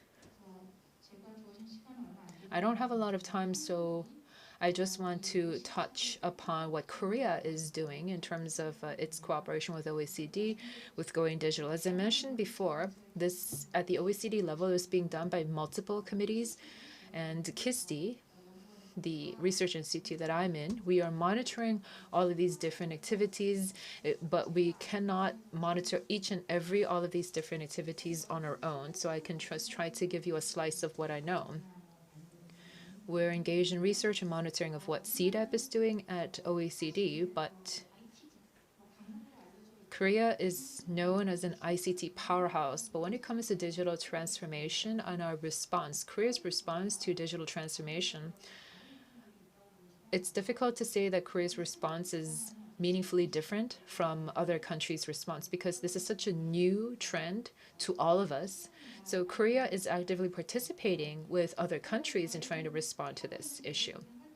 One of the main activities that we do, especially when it comes to the OECD Going Digital project, is trying to share the case examples and case studies within Korea with our partner countries. So for example, in 2019 at the OECD Going Digital Summit, we announced and shared our case example of commercializing for the first time the use of 5G. We were also the vice chair of the OECD Ministerial Council meetings, and also tried to engage in activities regarding the going digital and AI-related matters. And at the time, there was a ministerial council recommendation on AI that was adopted, and Korea participated there. But obviously, Korea was not the only country driving this development. This was done together with different OECD member countries. Recently, some of the work that we've been doing at the recent MCM was that, again, as vice chair, we organized a forum on the implementation of AI principles. MSIT also organize a panel on facilitating the use and adoption of AI principles. So this was some of the activities that Korea did at the OECD level regarding going digital. What I just talked about Korea's OECD cooperation was represented in the slide that I just skipped past. But if I were to move into the conclusion, I can say that there is such dynamic changes with the digital economy.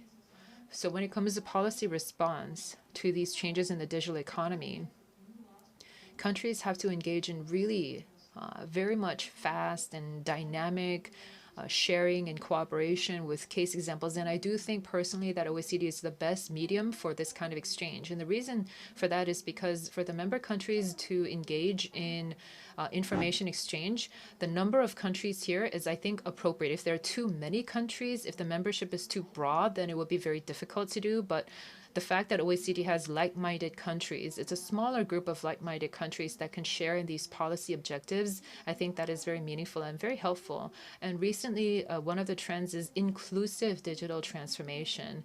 And so we're not just talking about economic policy, that digital transformation can lead to various social economic changes and implications. And so digital advanced nations have to respond to this actively. And in that regard, I think that the OECD's role is very significant, especially in light of COVID-19. The issue of digital is not something that is far away. We have literally seen it play out in our lives very much so. So the related international discussions have to be done at a more active scale. So I think that the policy guidelines that come out of this and in the process of crafting the policy guidelines, I think that they have to be more facilitated going further. And in that regard, I hope that the ROK, as a member country of the OECD, should do its role. And I think that Korea is playing its role very actively. In the future, I hope that there will be more rich and extensive discussions in this regard. Thank you. Thank you very much, Dr. Kang, for your presentation. I can see that there are a lot of activities at the OECD on AI and digital transformation and the kind of role that Korea has been playing in this regard. And also, she mentioned about the future directions. Thank you for your presentation once again. Let's move on to the panel discussion. I'm going to invite Professor Lee from Chungang University for his comments and discussions. Hello, everyone. First of all, I'd like to say that it is my great pleasure to be here and be given this opportunity to make comments. What I understand is that this event has been organized to commemorate the 25th anniversary of the OECD membership. And I understand that we want to uphold the spirit of togetherness and partnership with the OECD and its member states. So given this understanding, what I can say and what I must say is about methodologies. In other words, in what methods we can use to pursue our partnership with the OECD. And in other words, this would also mean that we need to discuss what we can discuss and share with the OECD member states and what kinds of contributions Korea needs to make to the OECD and going forward. When we say there is an international organization or international conference or meeting, you can imagine meetings in Geneva that I used to attend, and the OECD was rather a place that I would just pass by. So I don't have much experience in attending meetings related to the OECD. But when it comes to the role and the significance of the OECD, I'm well aware.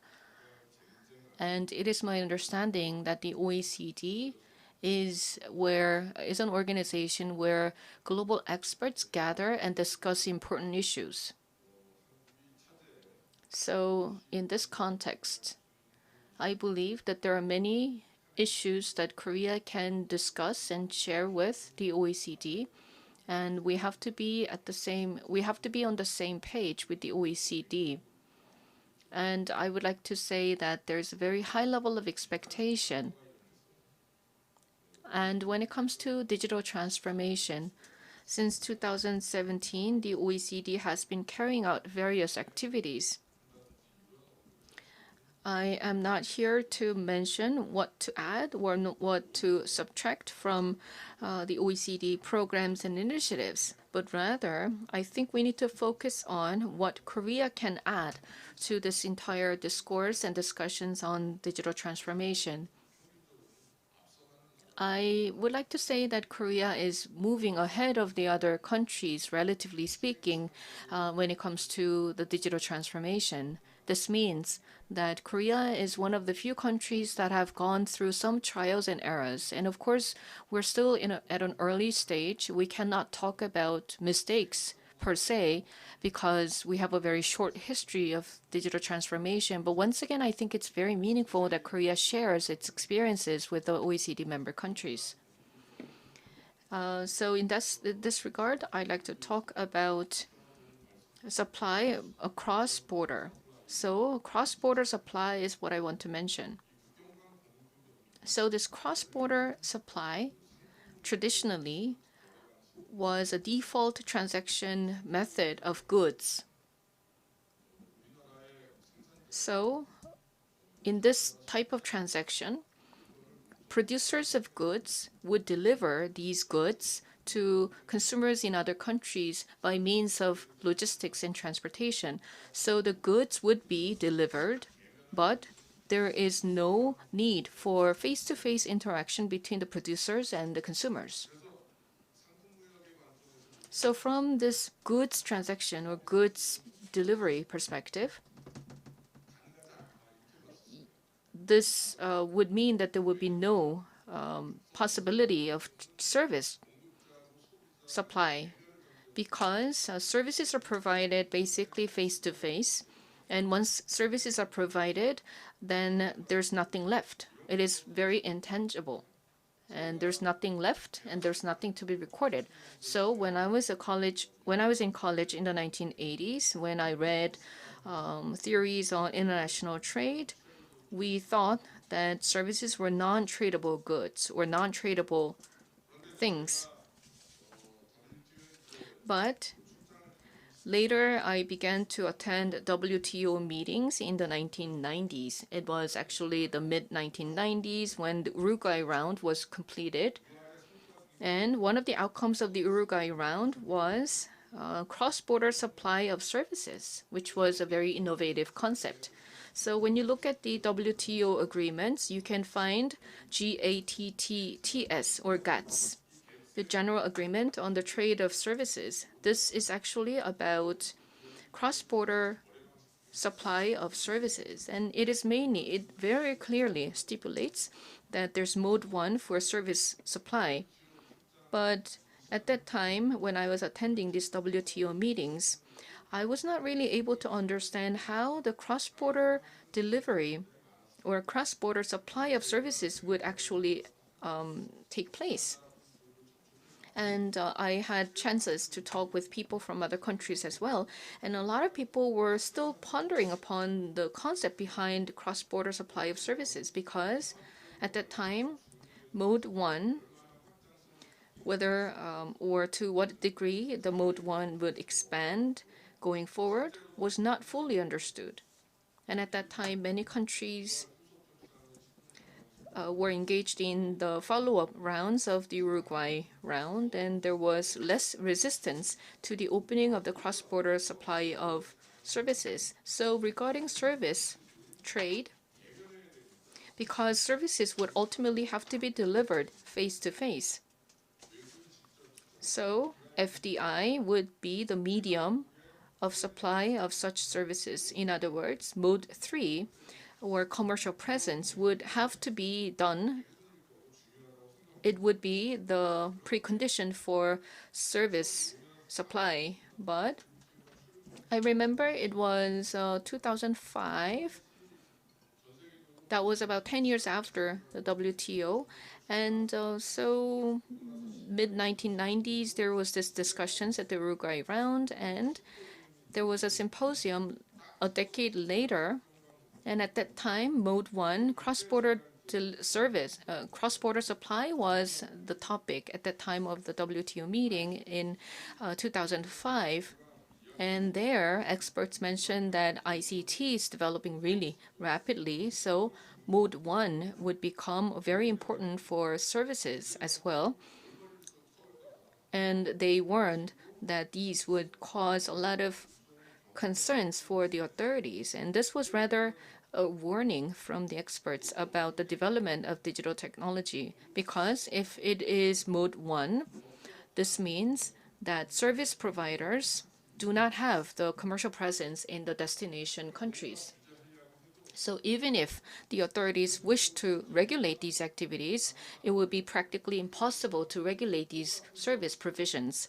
So when the services are provided, those companies in the country would be regulated, but foreign countries would not be subject to the same regulation. So this would lead to concerns about the counter discrimination or unfair discrimination against foreign companies. And so there was a warning that the existing regulatory framework would not be effective. So at that time, there were these concerns raised. Now, what is happening today in 2021?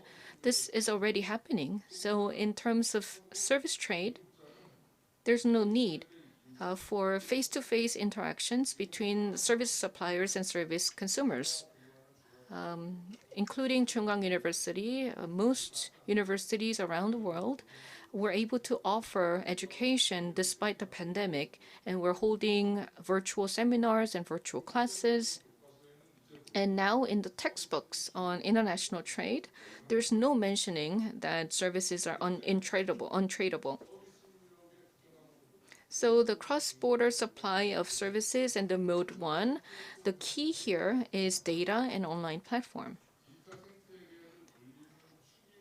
These online platforms support the digital ecosystem, and data serves as fuel or catalyst. So without online platforms and data, we would not have an online or digital ecosystem. So now the importance of Mode 1 has been established in the services industry as well. And now the regulatory bodies are well aware of that, and data and online platforms are causing quite of a challenge for these regulatory bodies. Then what's the essence here? What's the key point here? When you think about these online platforms, they, in many countries that are registered as value-added telecommunication service providers. So there are basic telecommunication service providers and value-added telecommunication service providers. And the basic telecom service providers, they have some public responsibility, including the cabled telephone. But for value-added telecommunication service providers, they were not considered as having some public good. But that's not necessarily true, because these online platforms are registered as value-added telecommunication service providers, and they're not subject to the same regulations, but they have a lot of social responsibility. And some are even saying that the status of value-added providers is actually higher than the basic telecom service providers, but our regulatory framework is very outdated, and there's this big void in terms of regulation. So in the market, there are no regulations, no rules, and no playbooks, so there's a very low level of predictability, and there's a lot of tension. For instance, in Korea, we have this network usage fee-related disputes happening. So this is a very big issue. There's a legal battle going on over this issue.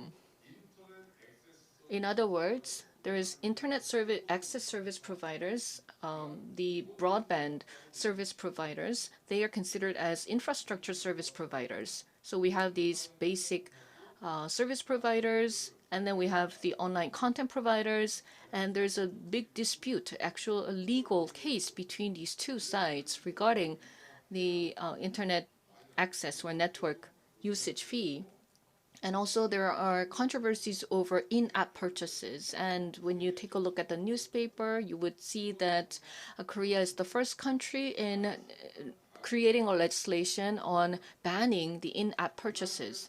What this really means is that there are online platform providers and value-added telecom service providers. They need to hold some public responsibility or social responsibility, but to what extent are we going to impose that responsibility on these companies? When you take a look at the European market, since 2018, GDPR was introduced, and last year the Digital Services Act was created and the Digital Market Act was created. So in Europe, there have been initiatives to create a legal framework. And the Digital Services Act and the Digital Market Act in EU mean that they are imposing some pre-regulations. And some argue that these are not market-friendly and these may have some restrictions in terms of trade. Second, it is all about legal sovereignty, and in the mode 1, how are we going to define a permanent establishment or PE concept for digital companies? So using OECD BEPS, there was discussion on digital companies, but when you think about this establishment, business establishment, there was some effort to transform or convert permanent establishment into something of a digital establishment. But the BEPS discussion has been limited because there was a lack of agreement on this aspect. So this discussion on the notion of digital establishment may not take place actively. So this is something that I think we need to carry out serious discussions on. Then these two major issues that I pointed out, when there is a delay in our discussions on these issues, there may be some problems. For instance, when the market is saying that there are so many problems, then the government will have to respond and will try to cater to their concerns. And then the government will come up with its own responses. Just like in the case of Korea and the EU, they will come up with their own measures. And they may not take into account the positions of the other countries.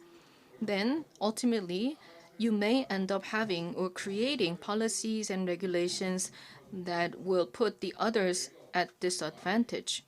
So this may continue on with this problem. So beggar thy neighbor approach may emerge, and this would have the potential of disrupting the existing trade regime and the trade mechanisms around the world. And secondly, when it comes to domestic regulations, these domestic regulations are not applied to foreign companies in the mode 1 according to the current regime. And then, of course, extraterritorial jurisdiction may apply. And in this case, I'm not saying I'm concerned, but in reality, actually, in Europe and also in Korea, there is extraterritorial jurisdiction that is being applied. And when such cases are repeated over and over again, then ultimately the multilateral trade system under the WTO may lose its ground. Basically, the WTO means that there are multiple countries coexist by following the best practices that are common to all of them. But if they end up pushing for their own interests, then the multilateral trade system may lose its ground and its support. And this will lead to major costs for all of us.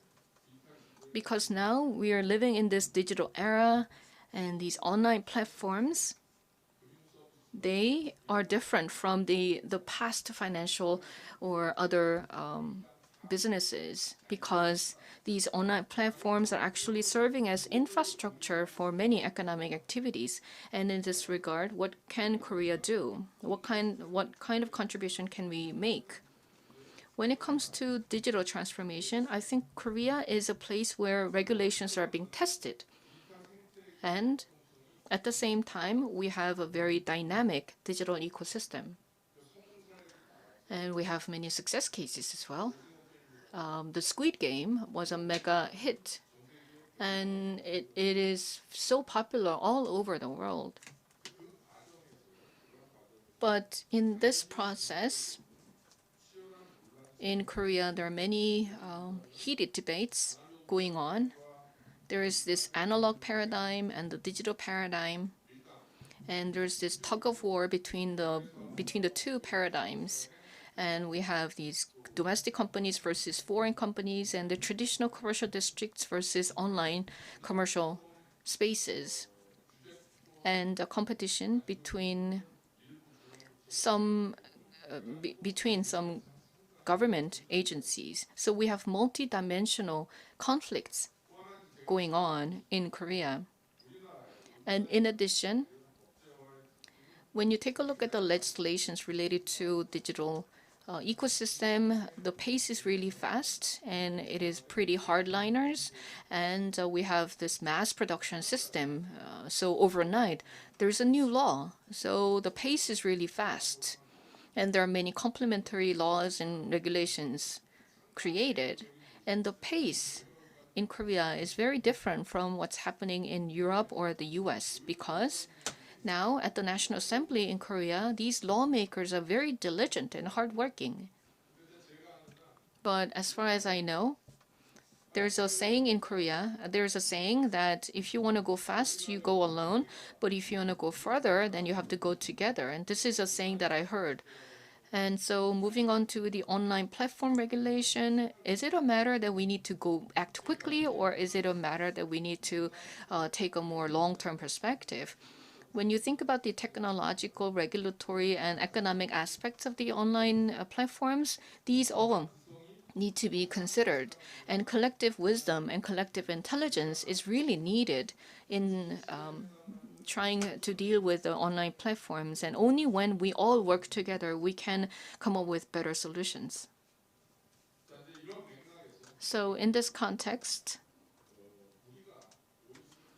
now we can work with the OECD and we can make contribution to the OECD because we have quite a lot of experiences, especially in the areas of online platform regulations.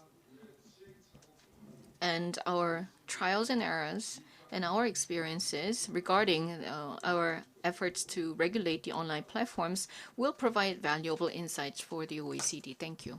네, 이한영 교수님 감사합니다. 아주 Thank you very much, Professor Lee. You started with some basic concepts, the international economy, and told us about how these digital technologies have changed about all of these different policy matters and how the domestic and both international regulators have to respond to this issue. And lastly, you've said how Korea should act as a kind of testing bed and contribute in that regard to the developments at the OECD. We are almost out of time, in fact, so we still have about two discussants left. So I'd like to ask the two discussants to please just keep to your core discussion points. Professor Lee, would you like to go first? Hello, my name is Changin Lee at KDI. I am primarily interested in the changes at the industries and corporations and these different changes with the economy and how it impacts individuals and companies, and so this kind of gap that we also see represented in the economy. OECD's research analysis, when we take a look at these, have thus far looked at these different issues. So when it comes to inclusivity or inequality, I think that OECD has played a very big role in trying to come up with a policy framework. So for example, with the gap in between companies is expanding in the digital era. And those companies with the capacity to use of AI, I can say that there is a capacity gap between these different companies as well. This will lead to ever-increasing gaps in the future. And of course, this also would impact the employees and the workers working at these different institutions and the companies, so the gap will continue to increase going forward. As a solution to this issue, there are some policy recommendations that we can give in terms of data, tools, or access to human resources. We have to enhance the access to these different resources for SMEs. Despite these different accomplishments that we have made in the past, we still have a lot of homework that we must do in the future. And of course, Korea can contribute to how we respond to these challenges. Above all, when we talk about technologies, we can think about how we can have access and adopt these different tangible technologies, but research reports suggest that this kind of adoption of technologies is important, but that's not all. We have to utilize these technologies and how to leverage them in business decisions and management decision making.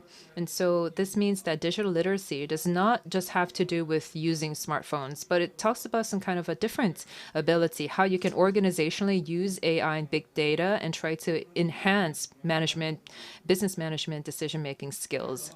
And so this organizational capacity is very important, which is why the gap is not decreasing as quickly as we'd like.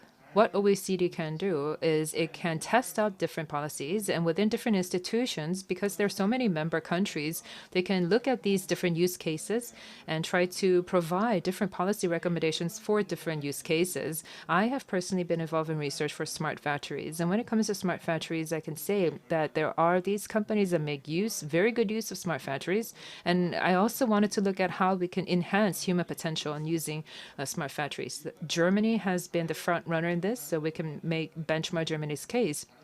But of course, we need a kind of different approach in a different economic landscape. So we have to look at different use cases at OECD, and OECD can try to provide very meaningful policy recommendations and proposals for that. And I think Korea can contribute to this diversity. With smart factories, Germany is one of the front runners. It has an ecosystem with leading companies, but with Korea, we can provide more policy help and support to SMEs. We have consciously tried to provide this support to SMEs.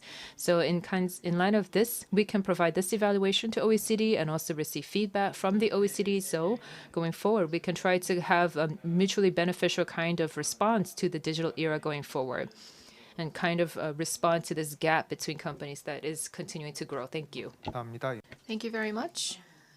So you talked about digital divide and mentioning of smart factory. There are different models between Germany and the US, and what kind of contribution Korea can make to the OECD regarding this. That's how I understand. And last but not least, I'm going to invite Dr. Ye Sang-jun from KIEP for additional comments on digital transformation and especially digital taxes. Please go ahead. Hello, I am Ye Sang-jun from the International Trade Department at KIEP. And what I'm going to discuss here is the final agreement on digital tax at the OECD, the background, and also its impact on the FDI, especially outbound FDI in Korea. And so I'm going to discuss this. I don't have much time, so I will move on pretty quickly.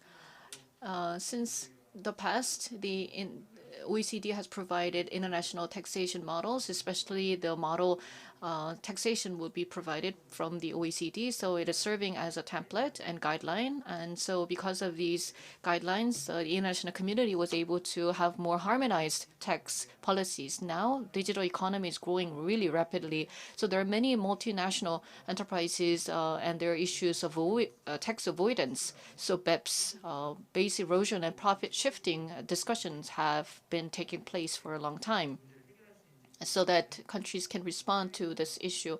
And a common framework was pursued. And more recently, the digital taxation was agreed at the OECD.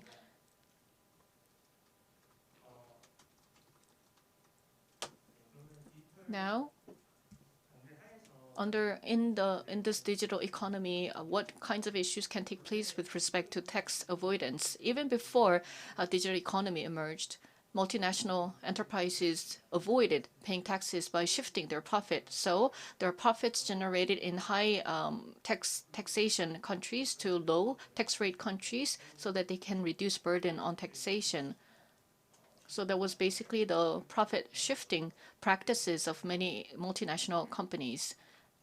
And so they would do some action to shift their profits, and they would utilize internal transactions and other measures to increase revenue from low tax rate countries.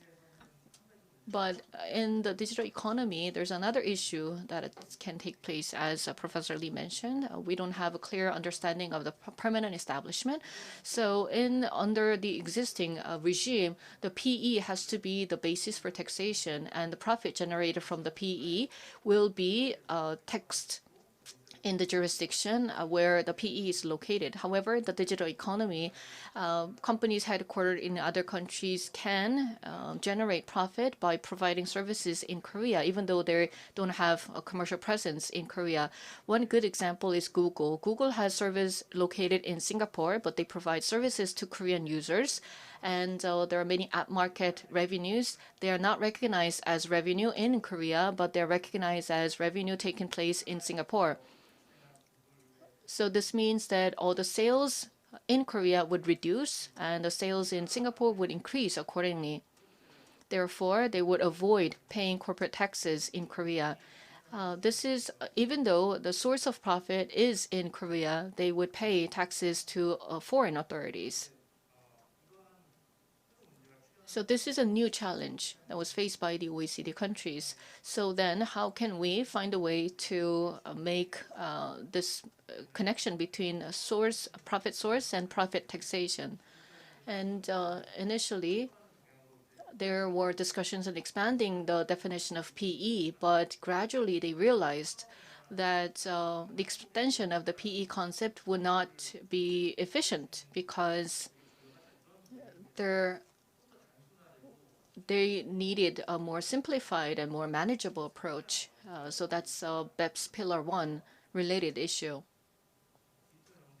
So in the digital economy, they were trying to come up with a new international taxation regime. So this discussion started several years ago. And recently, the digital tax agreement was reached. And there are two main points. First of all, there's an integrated approach or unified approach, and the second is a global minimum corporate tax issue. As for Pillar 1, regardless of the existence of permanent establishment, there will be sharing of taxing rights at the global level so that there will be a unified approach to taxation on profits from multinational companies. And secondly, this has to do with pricing. So this is related to the PE issue, and there's other tax avoidance possibilities. So globally, multinational companies would pay more than 15% of effective corporate tax rate. So that's the global minimum corporate tax pillar. So these are the two pillars of the digital tax agreement, and this is to be implemented starting from 2023. When you look at the Pillar 1, companies with global revenue above 20 billion euros and the profitability above 10% will be subject to this unified approach. And there are several remaining issues. In the past, there were countries that imposed digital service taxes, and these countries agreed to remove the existing digital service taxes, but the time frame is not easy to be decided because 137 countries out of 141 countries agreed. But for instance, in the US, there are some political discussions on this, and as for some other countries, they've been imposing digital service taxes for Pillar 1. If their tax revenue decreases because of the unified approach, then some countries may not be that happy. And moving on to Pillar 2, the scope is global revenue above 750 million euros. And as I mentioned before, this is at the global level. Effective corporate tax rate of 15% is the target. And there is another issue of income inclusion rate that I will skip because of the time constraint. Let's talk about the impact of these digital tax agreement on the outbound FTI from Korea. As for Pillar 1, this is about redistributing the taxation rights. And if we avoid double taxation, then you may think that the burden on companies may not increase. However, we also have to think about the reaction of these companies. When you're organizing and establishing a global supply chain, you may take into account tax avoidance to reduce burden on corporate taxation. So there are many global companies that have presences in countries where they have lower corporate tax rate. But then, according to this Pillar 1 of the unified approach, they may not have enough incentives for profit shifting. In other words, the entire supply chain will have higher taxation burden. Then the companies that will be affected by this are not necessarily the traditional manufacturing countries, but rather countries where companies where profit is generated from one place and taxes are paid on in the other place. So for Korea, we have many manufacturing companies, so the impact of the Pillar 1 may not be very big. And so we need to take a look at the Pillar 2. And for instance, we've been building the supply chain in the new southern region countries. And many outbound countries are going to Vietnam and Indonesia and so on. But Singapore, 7%, Indonesia, 11%, and Vietnam, 9.2% of corporate tax rate. This means that they have lower tax rates compared to the 15% target. When the Pillar 2 is applied, then because these companies are headquartered in Seoul, with this income inclusion rule applied, then these companies would have to pay more taxes in Korea because the corporate tax rates in these countries are lower than 15%.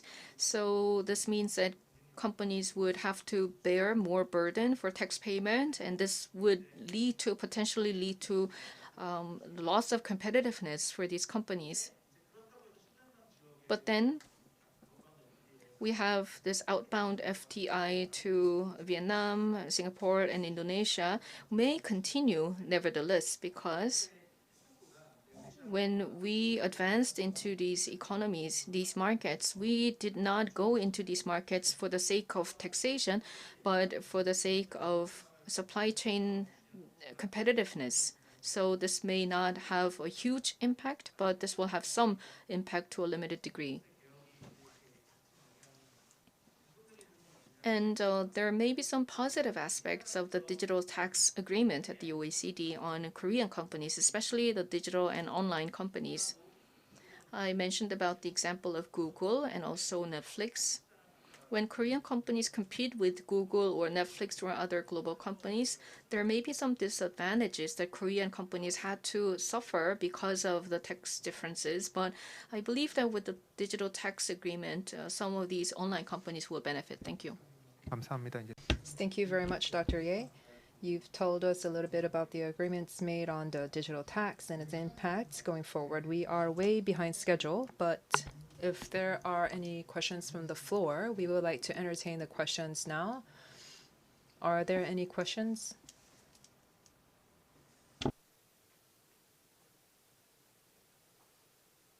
네, 질문이 없는 것 같으니까. It doesn't look like there are any questions, so we would like to end session 2 here. And I would like to thank our 4 presenters and panelists, the doctors and professors, for taking time to be with us. Thank you very much. Yes, thank you very much. I would like to thank our panelists and speakers. You can now return to your seats. With that, we would like to conclude this seminar on 25 years of partnership with the OECD. We've looked at the past policies and past developments and future policy implications. I'd like to thank all of our panelists for their discussion points and the presentations.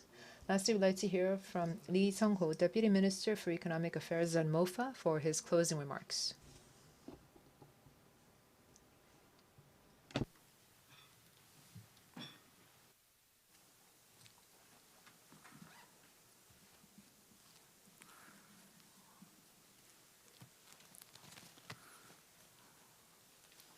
외교부 경 Ladies and gentlemen, I'm the Deputy Minister for Economic Affairs at MOFA. For the last 2 hours, we've been looking at the current status of Korea when it comes to this membership with the OECD, and we looked at future cooperation plans. It was very helpful. I remember working at OECD Paris. I remember participating in the 20th anniversary seminar. In just 5 years, we've seen that there have been huge developments made in not just Korea, but the global economy, because COVID-19 is currently ongoing. The pandemic has exacerbated the existing gaps and inequalities and brought in and ushered in the era of digital transformation. We need a collective intelligence to try to recover from all of these different difficult challenges. The last 2 hours of a seminar, although short, has allowed us to look at the past developments of Korea and look at the future as we prepare for the future. This was a very meaningful gathering. In the first session, we tried to look at all of the impressive economic developments, as well as developments made in different areas in the past, open economy, various different open institutions, which have led to a virtuous cycle with the economy and a society in quantitative and qualitative terms. However, despite these developments, we still see issues in environment, labor, and health and welfare, and we have room for improvement there. In the second session, we've been looking at one of the biggest current challenges at the moment, digital transformation, digital tax. In the digital economy, many different current challenges that are rising to meet us. With the digital initiative, we have to respond to the new norms and standards that are set in the digital era, and we also have to try to be more inclusive in our response to digital transformation around the world. It was a time for us to think about all of these different challenges and our response to them. Our world is more complicated than it was 25 years ago. We cannot respond to all of these different global and local challenges on our own. And this was a way for us to see that once again. I hope that this discussion would allow for an advanced progress in all of the different areas in Korea and contribute to more strong ties between us and the OECD. I would like to thank all of the experts and panelists, as well as the organizers at KIEP, and our online and offline audiences who've been with us until the end. And today's seminar, we also heard from several audience members, some members of the diplomatic corps who are current candidates to their accession at the OECD. Hopefully, this discussion has been helpful for you in your discussions with the OECD going forward. With that, we would like to conclude this seminar, 25 Years of Partnership with the OECD. Thank you. 네, 감사합니다. 끝으로 Thank you very much. This seminar would be made available by video on YouTube. With that, we would like to conclude the seminar on 25 years of partnership with the OECD. Thank you.